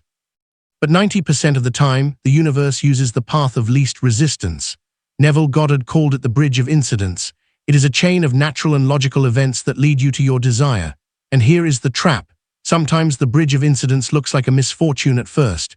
Example, you order, "I want a job where I earn triple and I'm happy." The universe obeys. "Yes, master." 2 days later, you are fired from your current job. You panic. "My God, this doesn't work. I asked for wealth and I'm out on the street. The universe hates me." You break your vibration. You get depressed. You didn't realize that the firing was the first step of the bridge. The universe had to pull you out of your mediocre job because you didn't dare to quit to set you free so you could find the job of your dreams that was waiting for you around the corner. You judged the process too soon. You judged the gift wrap because it was ugly and you threw it in the trash without opening it. When you give an order, never judge what happens next as bad. If your car breaks down, if your partner leaves you, if you lose something, assume immediately, this is part of the bridge. The universe is moving the furniture to bring my order. This is necessary. I trust that attitude turns obstacles into springboards, the seed in the darkness. Imagine you plant a bamboo seed, you water it, you fertilize it, you give it sun. A week passes, nothing comes up. The ground is flat. A month passes, nothing. A year passes, nothing. If you are an impatient gardener, you dig up the soil, pull out the seed and shout, "It doesn't work." By doing so, you kill the plant. What you didn't know is that bamboo spends 5 years growing roots downward. It is building a gigantic base in the darkness. And in the 5th year, suddenly it sprouts and grows 30 m in 6 weeks. Your great desires are bamboo. They need a gestation time in the darkness of the subconscious. You cannot see what is happening underground, but it is happening. The roots are spreading. The universe is aligning contacts, inspiring ideas in other people, moving invisible threads. Your job during the darkness phase is to keep watering. How do you water? With faith, with gratitude, and with assumption. If you stop watering, vibrating because you don't see the sprout, the seed withers just before breaking the surface. Most people quit 1 yard away from the gold. Don't be those people. Love the darkness. Trust in what you do not see, the tyranny of how and when. The commander gives the order of the what. I want financial freedom, but he often makes the mistake of trying to control the how and the when. I want it by winning the lottery this Friday. That is micromanaging the universe. It is insulting its intelligence. The universe has millions of delivery routes that you do not know. Perhaps the lottery is not the way. Perhaps it is a business idea, an inheritance, an investment, or a gift. If you obsess over the how lottery, you close the other 999 doors. And if you obsess over the when, Friday, you create anxiety and resistance. Your job is the what. The servant's job is the how and the when. The universe always chooses the most efficient path and the perfect moment. Sometimes the delay is because you are not ready yet. If they gave you the $1 million today with your current mentality, perhaps you would lose it in a year or it would destroy you. The universe is waiting for your avatar, Chapter 6, to mature enough to hold the blessing. The waiting time is training time. Do not ask when does it arrive. Say, I am ready. Do it your way. The demon of doubt and how to kill it. During the waiting time, a demon will visit you. Its name is doubt. It comes at 3:00 in the morning and whispers, you are stupid. None of this is real. Look at your bills. Be realistic. Doubt is not a sign that you are doing poorly. It is part of the process. It is the guardian of the threshold. It comes to test your mettle. If you get scared and dialogue with doubt, you lose. Doubt is not convinced by logic because 3D logic says you are broke. Doubt is crushed with authority. When you hear the voice say, I hear you, but I do not authorize you, my order is still in effect. It is already done. And change your focus. Go do something physical. Dance, run, clean the house. Get the energy out of your head. Do not debate with the demon. Ignore it. Treat doubt like the noise of a construction site on the street. It's annoying, yes, but it doesn't mean you have to stop your life. Keep working. The VIP waiting room technique. How do we survive the wait without going crazy? By changing our attitude toward the wait. Do not wait like someone waiting for the bus in the rain, anxious and checking the watch. Wait like someone waiting in the VIP lounge of a luxury airport. You know your plane, your desire is going to leave. You have the ticket in your hand, your assumption. There is no possibility of you being left behind. So while you wait, enjoy yourself, have a drink, read a book, relax. Anxiety doesn't make the plane arrive sooner. It only makes the wait miserable. The best way to speed up time is to stop waiting for it. Occupy your mind with other things. Enjoy your current life. Find joy in what you already have. When you forget about time, time collapses. When you are obsessed with watching the pot, the water never boils. Turn around live. And when you least expect it, boom, the water will be boiling. Signs that the download is complete. How do you know you are close? Often right before the big manifestation, two things happen, the apparent chaos. Everything seems to get worse all at once. It is the storm before the calm. It is the deep restructuring of reality. Rejoice. The ship is turning. Total detachment. Suddenly you wake up one day and no longer feel the urgent need for your desire. You feel peace. You say, you know what, I'm fine as I am. That is the magical moment. You have released resistance completely. You have reached the point of zero friction. Normally, the desire manifests hours or days after reaching this state. When you no longer care if it arrives, it arrives. Exercise the evidence journal to combat time blindness. Start an evidence journal. Your brain is programmed to forget the good things and remember the bad. Note every small synchronicity or positive sign you see. Found $5, note it down, it's the start of wealth. Someone smiled at you, note it down, it's the start of love. Felt happy for no reason, note it down. When you feel discouraged by the delay, read your journal. You will see that the universe is responding to you. It is sending you breadcrumbs to guide you. This builds faith. It tells your brain, look, it's working. Let's keep going. Time does not exist for the genie. For him, everything is an eternal now. Time is an illusion your mind creates to process change. Do not fall into the trap. Do not measure your success by what you see today. Measure it by what you are holding in your mind today. If your mind remains firm in abundance despite external poverty, you have already won. Physical reality has no choice but to surrender. It is a law. Matter is a slave to consciousness. Be the patient master. Be the firm master. Your ship is turning. Do not let go of the wheel now. But there is a way to speed up the ship. There is a nuclear fuel that burns through the inertia of time and collapses the weight. It is a technique that most use wrong, but when used as a weapon, it is devastating. It is the way to pay for the package before receiving it to ensure urgent delivery. It is called gratitude, but not the gratitude you know. I am talking about preventive gratitude. Chapter 8.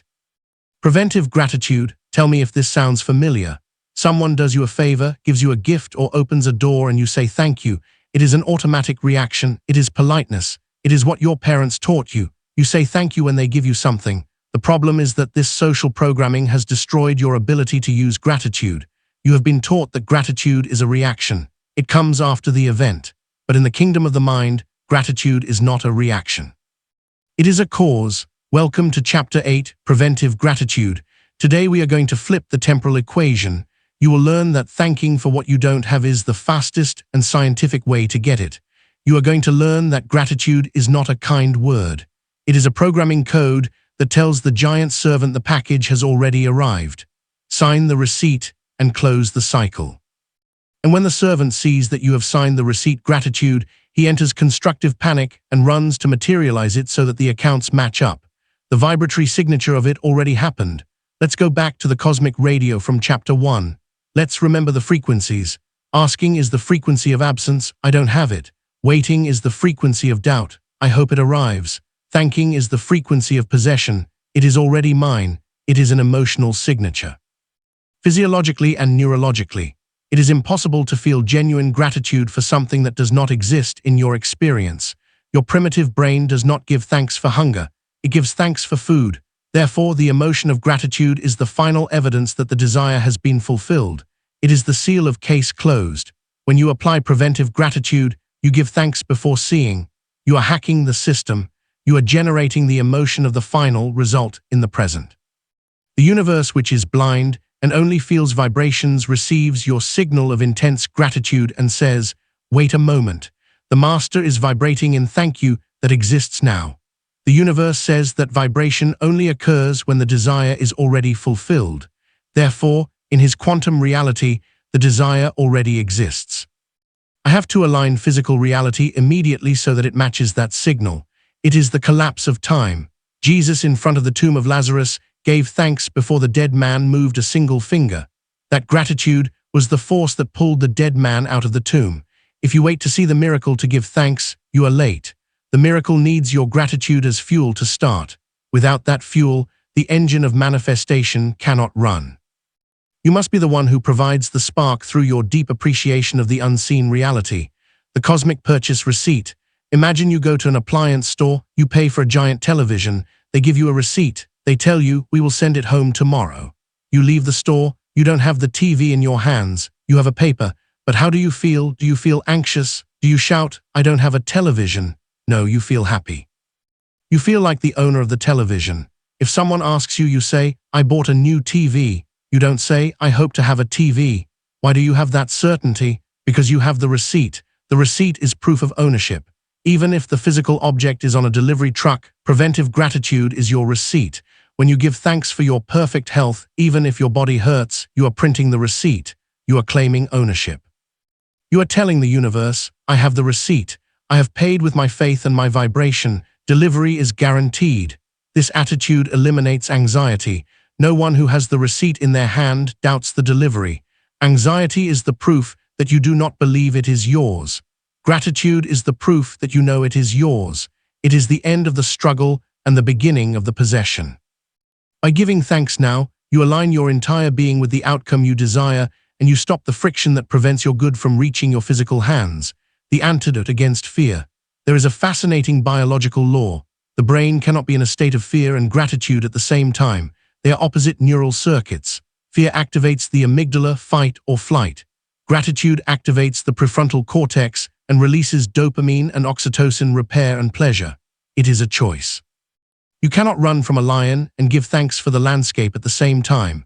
That is why preventive gratitude is the ultimate exorcism for doubt. When doubt attacks you at 3:00 in the morning, the demon of chapter 7, do not fight against it. Replace it with gratitude. "I'm afraid of not paying rent" becomes "thank you for the provision." The moment you force your brain to look for reasons to give thanks, even if they are invented or future, the fear turns off. You cut the supply of cortisol. You take your body out of survival mode and put it into creation mode. It is a light switch. Fear, darkness out, gratitude, light in. You are the one who flips the switch. The Trojan horse technique. Sometimes your logical mind is your worst enemy. If you affirm, "I am a millionaire," your logical mind shouts, "Liar, you have debts," and it blocks the manifestation. The logical mind is the guardian of the city gate, but gratitude is a Trojan horse. It enters through the gates of the subconscious mind. The logical mind is less resistant to gratitude because it looks like a prayer. It looks like an act of humility. If you say, "Thank you, life, for this wealth that is flowing toward me," the logical mind does not get so defensive. It lets it pass. Once gratitude enters the city, your subconscious, the soldiers come out and conquer it. The emotion of gratitude reprograms your limiting beliefs without your ego even noticing. It is the soft way to violate the defenses of your unbelief. It is a subtle but unstoppable power that shifts your internal landscape from one of lack to one of total abundance. You bypass the guards of the intellect to reach the heart of power. Giving thanks in hell, the test of mastery. It is easy to give thanks when everything is going well. Any fool can do it. The master is distinguished because he is able to give thanks when everything is going wrong. You are sick, broke, and alone. You are in hell. Can you give thanks there? If you can, hell cannot hold you at all. Hell spits out the grateful. Why give thanks for the bad? You don't thank for the problem. "Thank you for this disease." That would be masochism. You thank for the opportunity of transformation and the solution that already exists. You thank because you know that this crisis is part of the bridge of incidents. Chapter 7. You see the end. You say, "Thank you, universe, for shaking me. Thank you because I know this is clearing my path. Thank you for the perfect health that is being born from this contrast." When you give thanks in the middle of disaster, you do something incredible. You take the energy away from the problem. The problem dies without your attention. The problem feeds on your complaint and your terror. If you give it gratitude, you starve it to death. You transform the energy of lead crisis into gold blessing. It is the supreme mental alchemy. David Steindl-Rast said, "It is not happiness that makes us grateful, it is gratitude that makes us happy. It starts with you. Give thanks before being happy and you will be happy. And because you are happy, you will attract reasons to be so." It is a virtuous cycle that starts with your decision to appreciate life regardless of the current appearance. You become a light in the dark, and darkness must vanish before the intensity of your focused appreciation. The morning ritual, the appreciation bombardment. To train this muscle, you need a gym. Your gym is the morning. Before getting out of bed, before touching your phone, you're going to do an appreciation bombardment. For 2 minutes, you're going to give thanks for everything you can think of, mixing what you have and what you want. Mix it to confuse your logical mind. Thank you for this soft pillow. Real, thank you for the roof over my head. Real, thank you for the $1 million in my account. Preventive, thank you for my healthy lungs. Real, thank you for my loving partner. Preventive, thank you for the coffee I'm going to drink. Real, by mixing present truths with future truths, your brain stops distinguishing. It begins to accept the $1 million as just as real as the pillow. You enter an upward spiral of vibration. You leave the bed vibrating at 500 hertz. Love, gratitude. That day you are untouchable, problems slide off you, opportunities seek you out. The Gratitude Journal 2, the creator's version. Everyone tells you to write a gratitude journal. Write down 3 good things that happened to you today. That's fine for beginners. It is reactive gratitude. You are going to write the journal of the future. Every night you are going to write 3 things you want to happen tomorrow. Write them in the past tense as if they had already occurred. Thank you because tomorrow's meeting was a resounding success and I closed the deal. Thank you because I received wonderful news about my health. Thank you because I found the money to pay the debt. By writing it by hand, you are signing contracts with the universe. The hand-brain connection is powerful. You are writing the script for the next day. When you wake up, your subconscious will have a map. The master said the meeting was a success. Let's make that happen to comply with the journal entry. You are preparing your future with Gratitude Inc. You are the architect of your morning. Silent gratitude, the magician's gaze. You don't always need to speak. You can use the gaze of gratitude. When you walk down the street, look at people, buildings, trees, and mentally say, "Thank you. Thank for existing. Thank the tree for the oxygen. Thank the bus driver." Project gratitude toward everything you see. This creates a magnetic field around you. People will feel attracted to you without knowing why. They will feel that you give them energy. And the universe, which is everything you look at, will feel loved by you. And like a lover, it will want to give you gifts. It responds to your appreciation with more things to be appreciated. Remember, the universe is a mirror. If you give it love and appreciation, it returns love and appreciation to you in the form of money, health, and luck. Your silent blessing becomes a powerful broadcast that reorders the environment in your favor. You walk in a world of your own making, blessed by your own focused recognition of good. Beware of false gratitude, feeling versus thinking, a vital warning. Saying thank you with clenched teeth and a heart full of hatred is useless. The universe is deaf. Remember chapter 1, it does not hear the word thanks. It feels the vibration of appreciation. If you say thank you for my health but feel fear, you vibrate fear. You have to find something, anything that makes you truly feel gratitude. If you cannot feel gratitude for your health because it hurts too much, do not lie. Feel gratitude for your cat or for a song you like or for the sun. Focus on something that does generate the genuine emotion of how good this is. Use that spark to grow. Once you have the flame of gratitude lit by the cat, transfer that flame to your health. Use the inertia of the emotion. I love my cat. Real feeling. And thank you also for my healing. Same feeling. Trick the vibration. Ride the wave of a small gratitude to surf toward a large gratitude. It is a skill you can master with practice. The paradox of sufficiency. Preventive gratitude teaches you the most important lesson of abundance. Sufficiency. To give thanks, you have to recognize that you already have enough. If you are grateful, you are not desperate. When you vibrate in I have enough, the universe says the master is full. Let's give him more, like attracts like. When you vibrate in I lack everything, the universe says he is empty. Let's take away what little he has. Matthew 25:29. Gratitude makes you rich instantly. In the moment you give thanks for the air you breathe, you are rich in life. In the moment you give thanks for a plate of rice, you are rich in food. That feeling of present wealth is the magnet that attracts future wealth. You cannot attract wealth by feeling poor. You can only attract wealth by feeling rich. and gratitude is the fastest way to feel rich for free. It is the internal realization that the source of all good is within you and available to you at every single moment. What to do when it seems like you are lying? Your ego will tell you you are crazy. You are giving thanks for an invisible car. You are schizophrenic. Respond to the ego. I'm not crazy. I am an architect. An architect sees the building before laying the first brick and gives thanks for the finished work. I see my quantum plans. The crazy one is you who only believes in what you can touch with your limited hands. Vision is seeing the invisible. Faith is thanking the invisible. Manifestation is receiving the invisible. Stand firm in your lie until it becomes truth. Remember, all truths were lies ideas at the beginning. Your conviction is the law, the boomerang effect of gratitude. When you throw a stone of gratitude into the lake of the universe, the ripples expand to infinity and then return to you. If you give thanks for others' money instead of envying them, you attract money. If you give thanks for others' health, you attract health.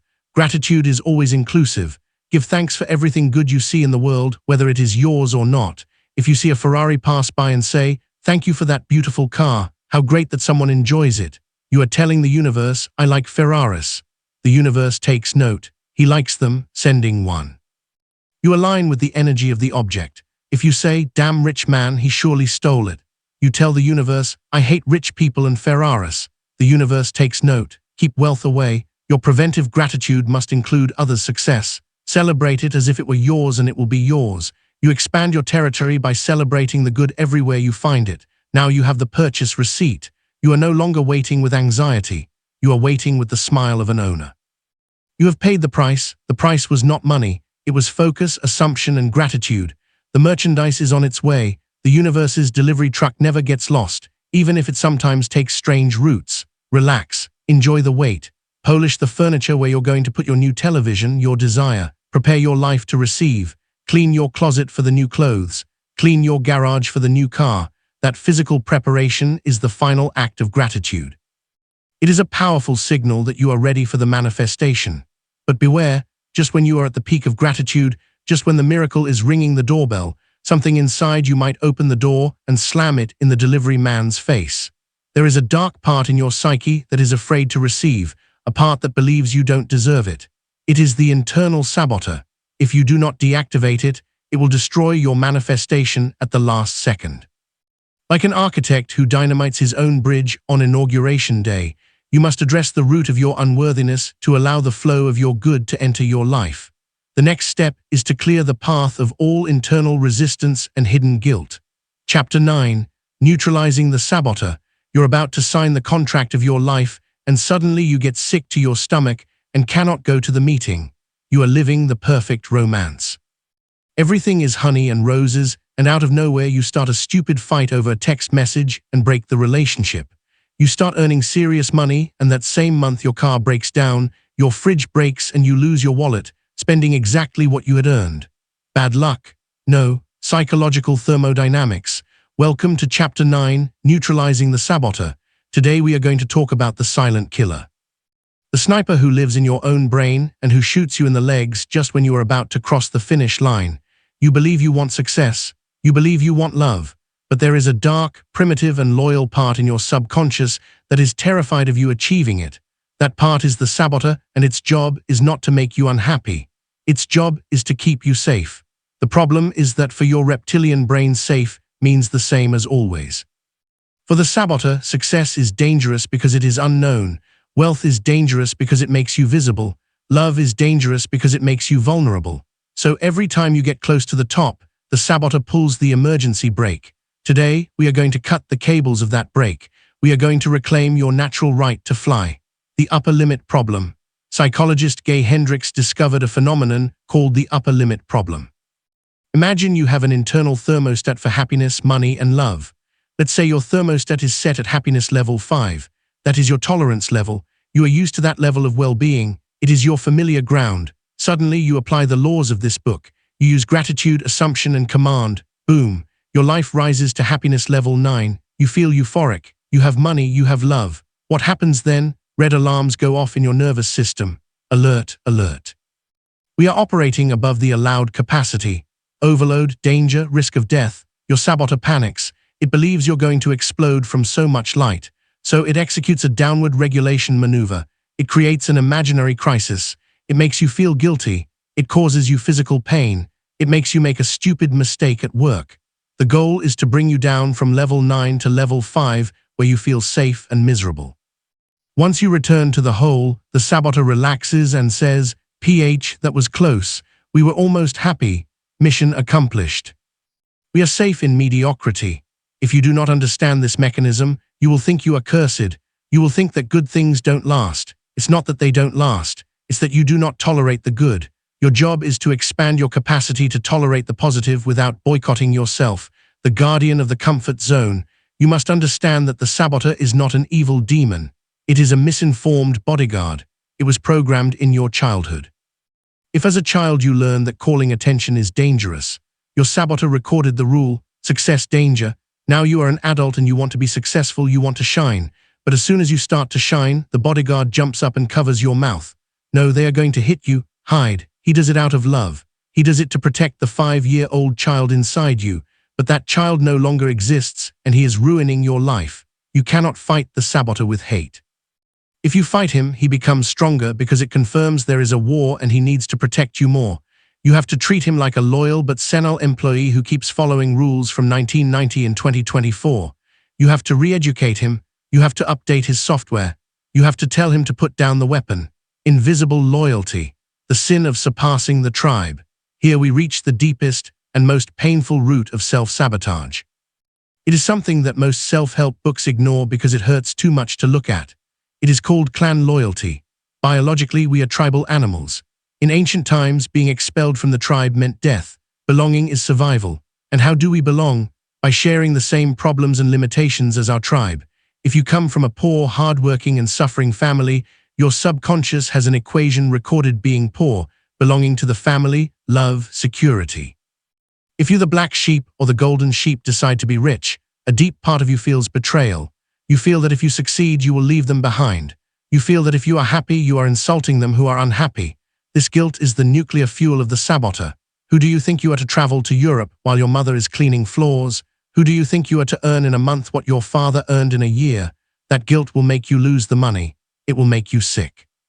It will make you fail, all to return to the fold, all to be able to tell them, "Look, I am just as miserable as you, keep loving me." It is a blind love. It is a toxic love. To triumph, you must be willing to break that loyalty. You must be willing to be the stranger in your family. You have to understand that your suffering does not help your family. It only duplicates the misery in the world. The best way to honor your lineage is not by repeating their failures, but by healing the tree through your success. You are the pioneer of a new reality. Your wealth is the harvest of their prayers. Accept it as a holy tribute. The "I don't deserve" virus. The saboteur uses a powerful chemical weapon, the feeling of unworthiness, the imposter syndrome. When the universe delivers the gift to you, the saboteur whispers, "This is a mistake. You are not that good." Soon they will realize that you are a fraud. Why do we feel we don't deserve it? Is because we confuse value, because we have confused value with merit. We have been taught that merit is earned by suffering. You shall earn your bread with the sweat of your brow. If something arrives easily by the law of assumption or gratitude, the saboteur says you haven't suffered enough for this. It's dirty money, it's luck, it's not yours. Listen carefully. You do not have to earn the right to exist, to be happy, or to be rich. Does the sun have to earn the right to shine? Does the rose have to earn the right to smell good? No, they shine and smell good because it is their nature. Your nature is abundance. You are an expression of life. Your desire for expansion is God wanting to be more through you. Feeling unworthy is arrogance. It is telling God, your creation, me, is defective and does not deserve your gifts. Who are you to judge God's creation? Accept the gift. Say thank you and use it for good. Worthiness is a myth invented to control you. Delete it. You were born worthy simply because you are here breathing and existing right now. Detecting the saboteur, the alert signals. The saboteur is a master of disguise. He rarely presents himself as fear.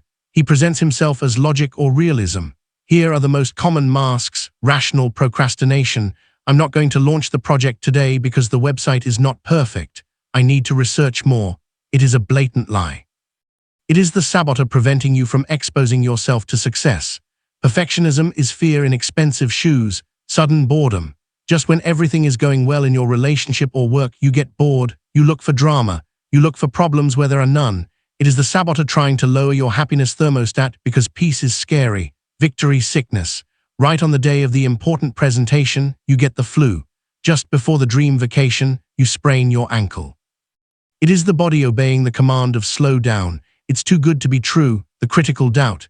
You start to hear thoughts like, what if this is a scam? What if I lose everything? Do not believe the story. Antivirus. Step 1. Dissociation. You are not your fear. The first step to uninstalling the virus is to stop identifying with it. Normally you say, I am afraid. That is an error. You are not the fear. You are the consciousness that observes the fear. Imagine the saboteur is a dog barking in the back seat of your car.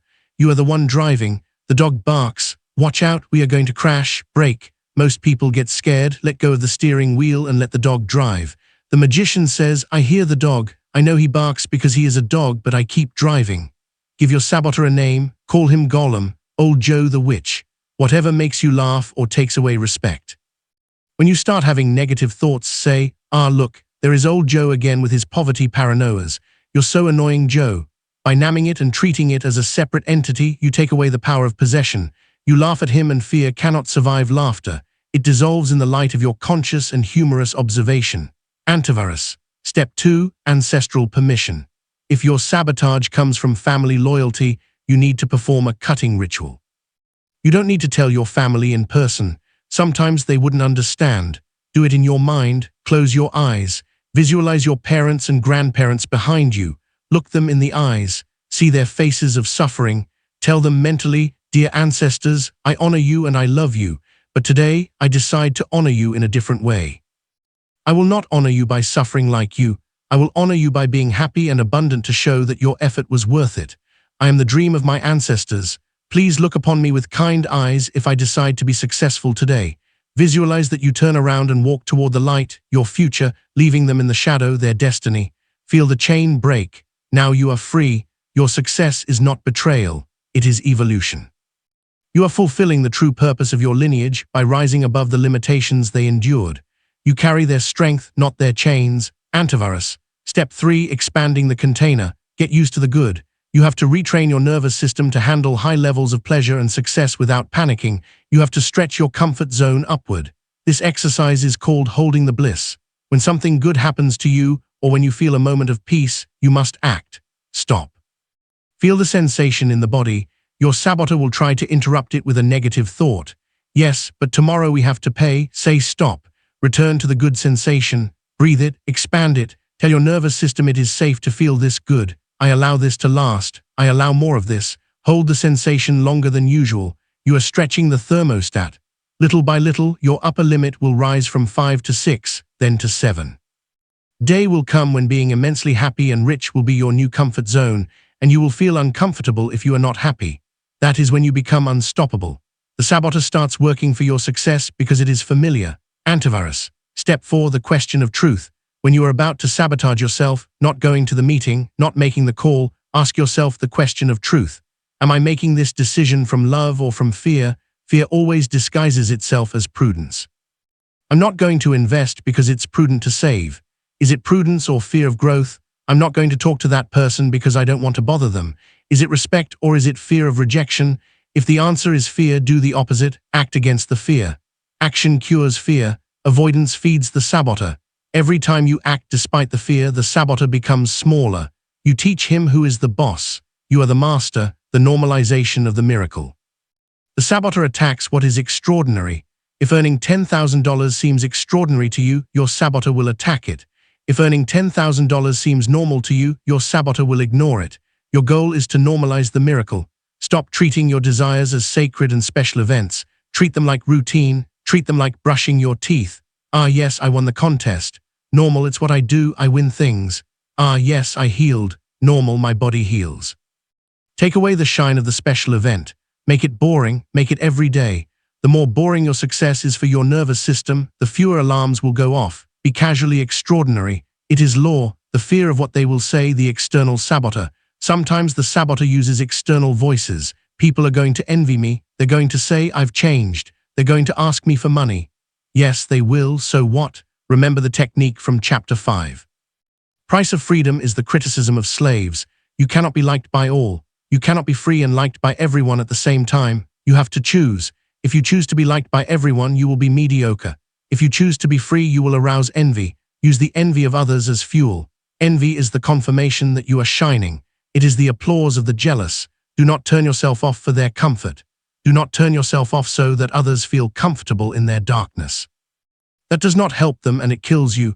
Shine so brightly that they have to put on sunglasses or leave. You have located the enemy. He is not in the government. He is not in the economy. He is not in your boss. He was crouching in your amygdala disguised as instinct.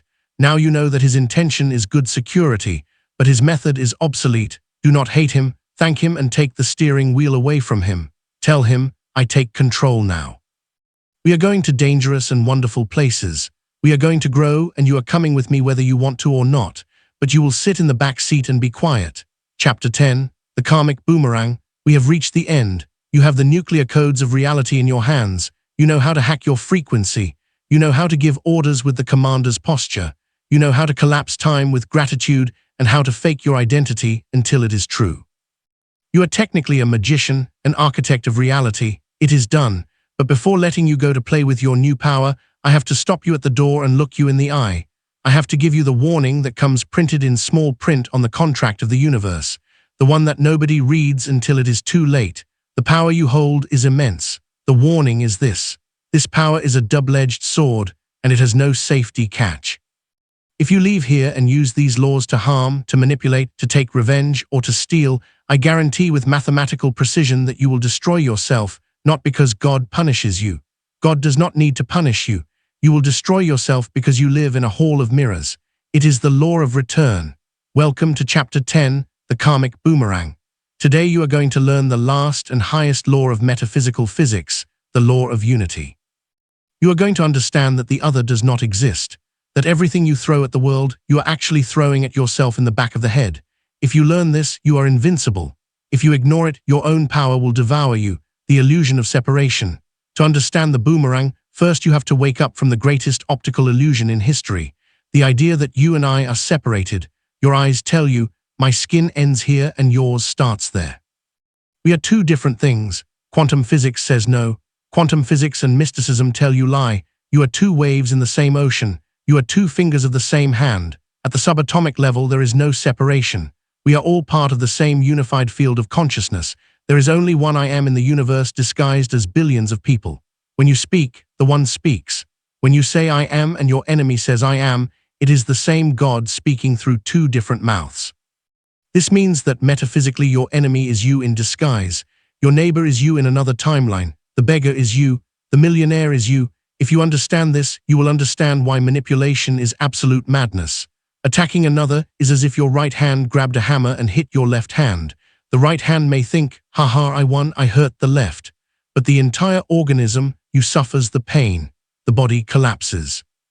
Every time you wish evil upon someone, you are decreeing evil for the only being that exists, you. It is a biological fact. The mechanics of the boomerang. Imagine that you are in the center of a perfect circular room. The walls are made of high rebound elastic rubber. You have a baseball in your hand. That ball is your intention. If you throw the ball with hatred, violent force toward the wall, what happens? The ball bounces back and hits you in the face. The ball bounces and returns to you with the same force or even multiplied by inertia and hits you in the face. You cannot dodge it. You are the geometric center of your universe. All trajectories lead to you. The universe is that room. You launch a criticism. That guy is an idiot and does not deserve his success. The ball is away. The boomerang goes out. The universe records judgment, envy, desire for success to be lost. The boomerang returns. You find yourself in situations where you are judged, where you feel like an idiot, and where you lose your success. You launch a blessing. How well that person is doing, I am happy for their happiness. It is out. The boomerang goes out. The universe records celebration of success. Joy, the boomerang returns. Success hits you in the face. Unexpected opportunities appear. The giant servant chapter 2 is amoral, but he is reflective. He says what the master desires for others he desires for himself, because only the master exists. This is the technical explanation of the golden rule. Treat others as you want to be treated, not for morality but for survival strategy. The danger of the specific person, love obsession. This is where most students of the law get into swampy and dangerous terrain, the subject of love and the specific person. It is risky. I receive thousands of messages. I want to use the law so my ex comes back to me. I want that person to fall in love with me even though they don't want me now. Be careful. You are playing with radioactive fire. When you try to use the law to bend the will of another specific person, you are crossing the line of black magic. You are crossing into energy manipulation, and the price to pay is very high. Lack vibration. If you have to psychically force someone to love you, you are vibrating in I am not enough. You are vibrating in beggar mode, chapter 4. That vibration will destroy your self-esteem. You are operating from a deep hole of internal need. The golden cage. Suppose you succeed. You use your mental power and that person returns. But they do not return by free love. They return by energetic influence. You will have a zombie, not a lover. You will have a body without a soul. And you will live with the constant terror that the spell will break. The price is your own peace, the rebound. By trying to take away another's freedom, the universe will take away your freedom. You will become obsessive, jealous, a slave to that relationship. You will tie yourself to a hell that you created yourself. The Commander, chapter 4, never forces anyone. The Commander orders quality love. He chooses the frequency. He says, I order a divine, passionate, and faithful relationship with the perfect person for me who vibrates at my frequency. If that person is your ex, the universe will bring them. If it is not them, the universe will bring someone better. But the Commander leaves the who to the universe. He obsesses over the essence. Stop trying to kidnap people with your mind, attract them with your light. Revenge, drinking poison expecting the other to die. Someone has hurt you, they scammed you, betrayed you, or humiliated you. Now you have the power of the mind. Your ego says, I'm going to visualize their ruin. I'm going to use the law of cause and effect. Stop. Put the weapon down to visualize the ruin of your enemy. What do you have to do? You have to generate images of ruin in your mind. You have to generate emotions of hatred and pain in your body. You have to lower your frequency to the level of hell to be able to project hell. Remember, you are the projector. The lens is yours. The horror movie passes through your lens first before reaching the screen. The heat of the projector burns the film. To burn another, you first have to catch fire yourself. Buddha said it, holding on to anger is like grasping a hot coal with the intent of throwing it at someone else. You are the one who gets burned. It is inevitable. The universe does not distinguish recipients. If you generate ruin energy, the universe says, the master is cooking ruin, serve him a double plate. And while you wait for your enemy to fall, you get sick, you lose money, and you become bitter. The best revenge is massive success and radical happiness. It is the only way out. When you are immensely happy, your vibration becomes untouchable.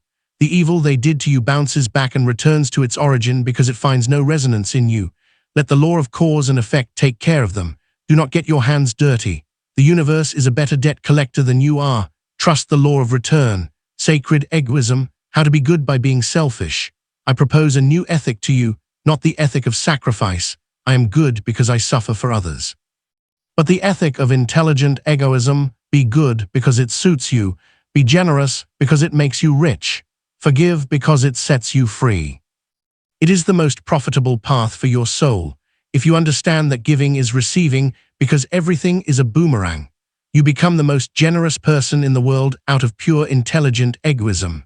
You help your companion to rise because you know that when he rises, the tide rises and your boat also rises. You do not criticize because you do not want to dirty your signal. You bless your competitors because by blessing their business, you are blessing the concept of successful business in your own reality.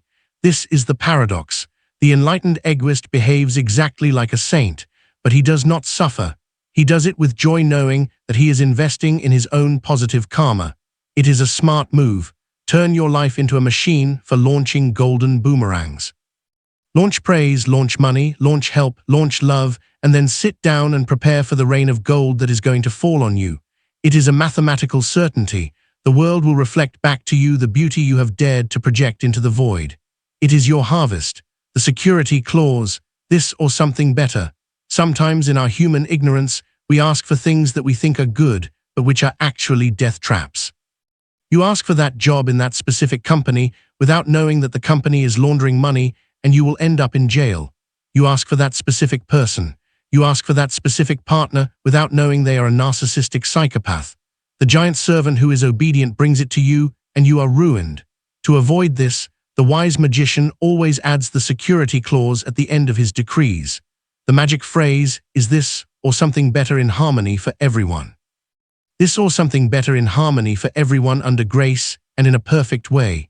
Let's analyze the formula. This or something better. You give permission to the universe to improve your order. If you ask for a red car and the universe has a private jet for you, you do not block it. You open yourself to the surprise in harmony for everyone. You ensure that your success is not based on the misfortune of another. If you get the position, it is not because the other candidate broke a leg, but because they found another better job. This cleanses your karma. You do not want success stained with blood. Under grace means without struggle or effort. Never launch a decree without this security signature. It is your spiritual seat belt, the power of the silent blessing. Here is a secret technique to clean your karma and raise your vibration instantly.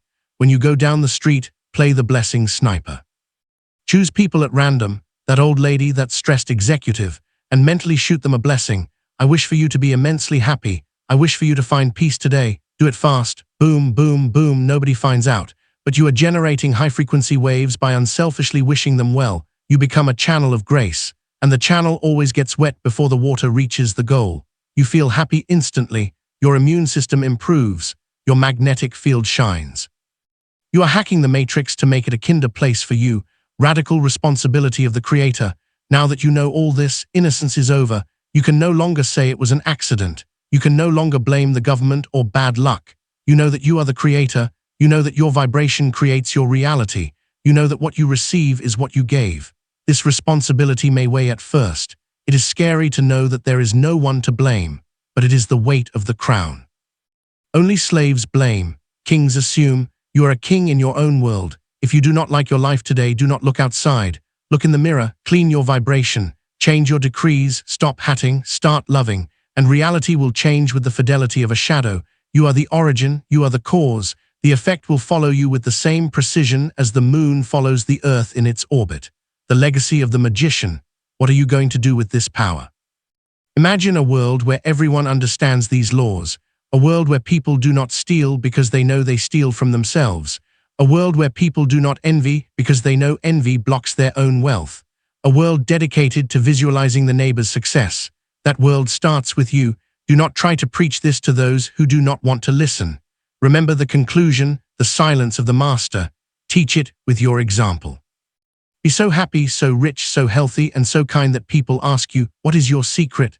Let your life be the message that others want to read and follow. Only then tell them, the secret is that the universe obeys me because I learned to obey the laws of love. Go now, the world is your canvas. Paint a masterpiece.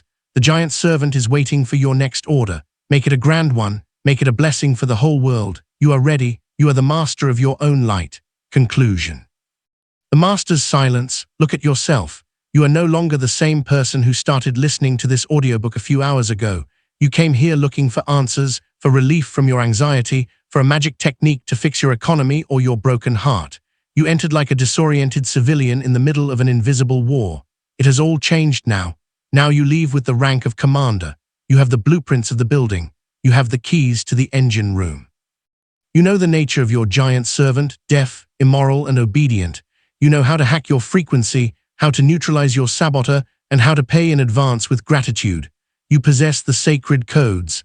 Technically, you are a magician. You have the power to bend reality to your will. But before you go out into the world to exercise your sovereignty, I must give you the final piece of the puzzle. It is an ancient rule carved in the stone of the mystery schools of Egypt and Greece, but forgotten by modern culture and overexposure. In classical occultism, the 4 powers of the magician are to know, to will, to dare, and to keep silent. You already know the knowledge of this book. You already will your burning desire. You already dare your courage to assume the new identity. But if you fail in the 4th pillar, if you fail to keep silent, the whole building falls. It will collapse like a house of cards. This conclusion is not a goodbye. It is an order of silence. Welcome to the mastery of silence. This is the seal that protects your creation. This is the secret of the true masters who walk among us. You must learn to guard your energy and your words with the same zeal that you guard your life. The mechanics of the pressure cooker. To understand why you must close your mouth about your manifestations, let's use a physical analogy. The pressure cooker. How does a pressure cooker cook so fast? Because it is airtight. The heat, your desire and emotion generates steam, since the steam cannot escape. The internal pressure increases brutally. This is the secret. That pressure is what penetrates the food and transforms it in record time. Your mind works the same way. Your desire is the fire, your emotion is the water, your mind is the pot. When you generate an intense emotion of I am rich or I am loved, an enormous psychic pressure is created. That pressure is necessary to print the order. You need that containment for reality to bend. What happens if you open the valve early? The steam escapes with a loud hiss. The pressure drops to zero. The food stays raw. Speaking is opening the valve. Every time you tell a friend or your mother, I'm going to be a millionaire, the universe obeys me. You are releasing the steam. You feel a momentary relief, cheap dopamine by telling it. Your ego feels important by saying it. But metaphysically, you have aborted the gestation. You have dissipated the accumulated energy through your mouth instead of letting it condense into a physical fact. The master knows that energy must be contained to be powerful and real. The more you stay silent about your dream, the more the internal pressure grows. That pressure makes you magnetic. It gives a glow to your eyes and an aura of mystery and authority. People look at you and think this person is up to something. They have a strange energy. That is the manifestation cooking. Do not waste it in vain words. Do not throw pearls to swine. Vibratory protection. Jesus, the great metaphysician, gave a very harsh instruction. Give not that which is holy unto the dogs, neither cast ye your pearls before swine, lest they trample them under their feet, and turn again and rend you. Matthew 7:6. This is not an insult to people. It is a technical description of vibratory incompatibility. Your dreams, your new beliefs, your new identity as a commander, they are pearls. They are delicate and precious jewels that are being born. The people around you, your family, your old friends are likely vibrating in the frequency of fear, scarcity, and realism. Metaphysically, in that state, they act as consumers of emotional trash. If you go with your shiny pearl, I'm going to earn 10 times more this year, and show it to your pessimistic brother-in-law, what will he do? He will not admire it. He will trample it. He will tell you, be realistic. The economy is terrible. Who do you think you are? He will try to drag you back down to the mud of common belief. And here comes the danger. You are still vulnerable. Your new belief is a tender sprout. Your relatives' doubt is sulfuric acid. By exposing your dream to their doubt, you allow their vibration to contaminate yours. Suddenly, you start to doubt too. The boomerang of their fear hits you and knocks you down. Your momentum is stolen, and turn again and rend you. They rend your faith. They rend your impulse. The master protects his pearls, not out of arrogance, but for spiritual biocurity. Only share your dreams with people who vibrate at your same frequency or higher. If you have no one like that, stay silent. Your best confidant is your own heart and the servant. Let your results be the ones that speak. When you show up with the new car, with radiant health, and with inner peace, then they will ask you. And then only then can you share the secret, because your results will be the armor that protects your words. Until then, maintain the sacred silence that allows the miracle to take its form. Ego doping. There is another psychological reason for silence. The human brain has a flaw in its reward system. Neuroscience studies have shown that when you announce a goal, I'm going to write a book or I'm going to get rich, your brain releases a dose of dopamine almost identical to what it would release if you had already achieved it. The brain confuses saying with doing by receiving the chemical reward in advance just for talking. You lose the motivation to do the real work. You feel prematurely satisfied. You eat the success before cooking it. The master uses this flaw to his advantage. He refuses to speak. He refuses the cheap dopamine of social validation. He stays hungry. That unsatisfied hunger becomes nuclear fuel for action. Since you cannot talk about your success, you are forced to materialize it in order to experience it. Silence keeps you hungry, focused, and dangerous. It forces the energy to move from the tongue to the hands and the world. It makes your manifestation inevitable. The solitude of awakening. I must warn you of a side effect of this path. By applying this book, you are going to change. Your vibration is going to rise from level 200 to level 400 or 500. And by the law of resonance, many people and situations in your current life are going to stop fitting with you. It is a natural shedding of the old skin. It is possible that you will feel alone at first. You are no longer amused by gossip. You can no longer stand conversations of complaints. You are no longer interested in getting drunk to forget your life because now you love your life. Your old friends will tell you, you've changed. You think you're better than us. Do not be afraid. Do not move backward to fit in. That solitude is the decompression chamber. You are in the lobby between your old life and your new life. The universe is cleaning your environment to make room for the new. The complaining friends will leave and brilliant partners will enter. Toxic partners will leave and conscious love will arrive. Stand firm in the silence of this transition. Do not try to drag anyone with you. Do not try to save your friends by giving them this book if they haven't asked for it. Awakening is a solitary and individual process. Be the lighthouse. The lighthouse doesn't run through the beach shouting at ships to save themselves. It stays still and shines. The blank check. Now visualize this. The giant servant is in front of you. He has closed his notebook of old notes. Your past as a victim. He has opened a new white immaculate page. He holds out the pen to you. He looks at you with that infinite patience and that terrifying obedience. There are no limits. There is no maximum budget or time. The only restriction is your own ability to believe and command. What are you going to write on that page today? Remember, do not write with the ink of fear. Do not write with the trembling handwriting of a beggar. Write with the firm calligraphy of the commander. Write with preventive gratitude. Write assuming that it is already done.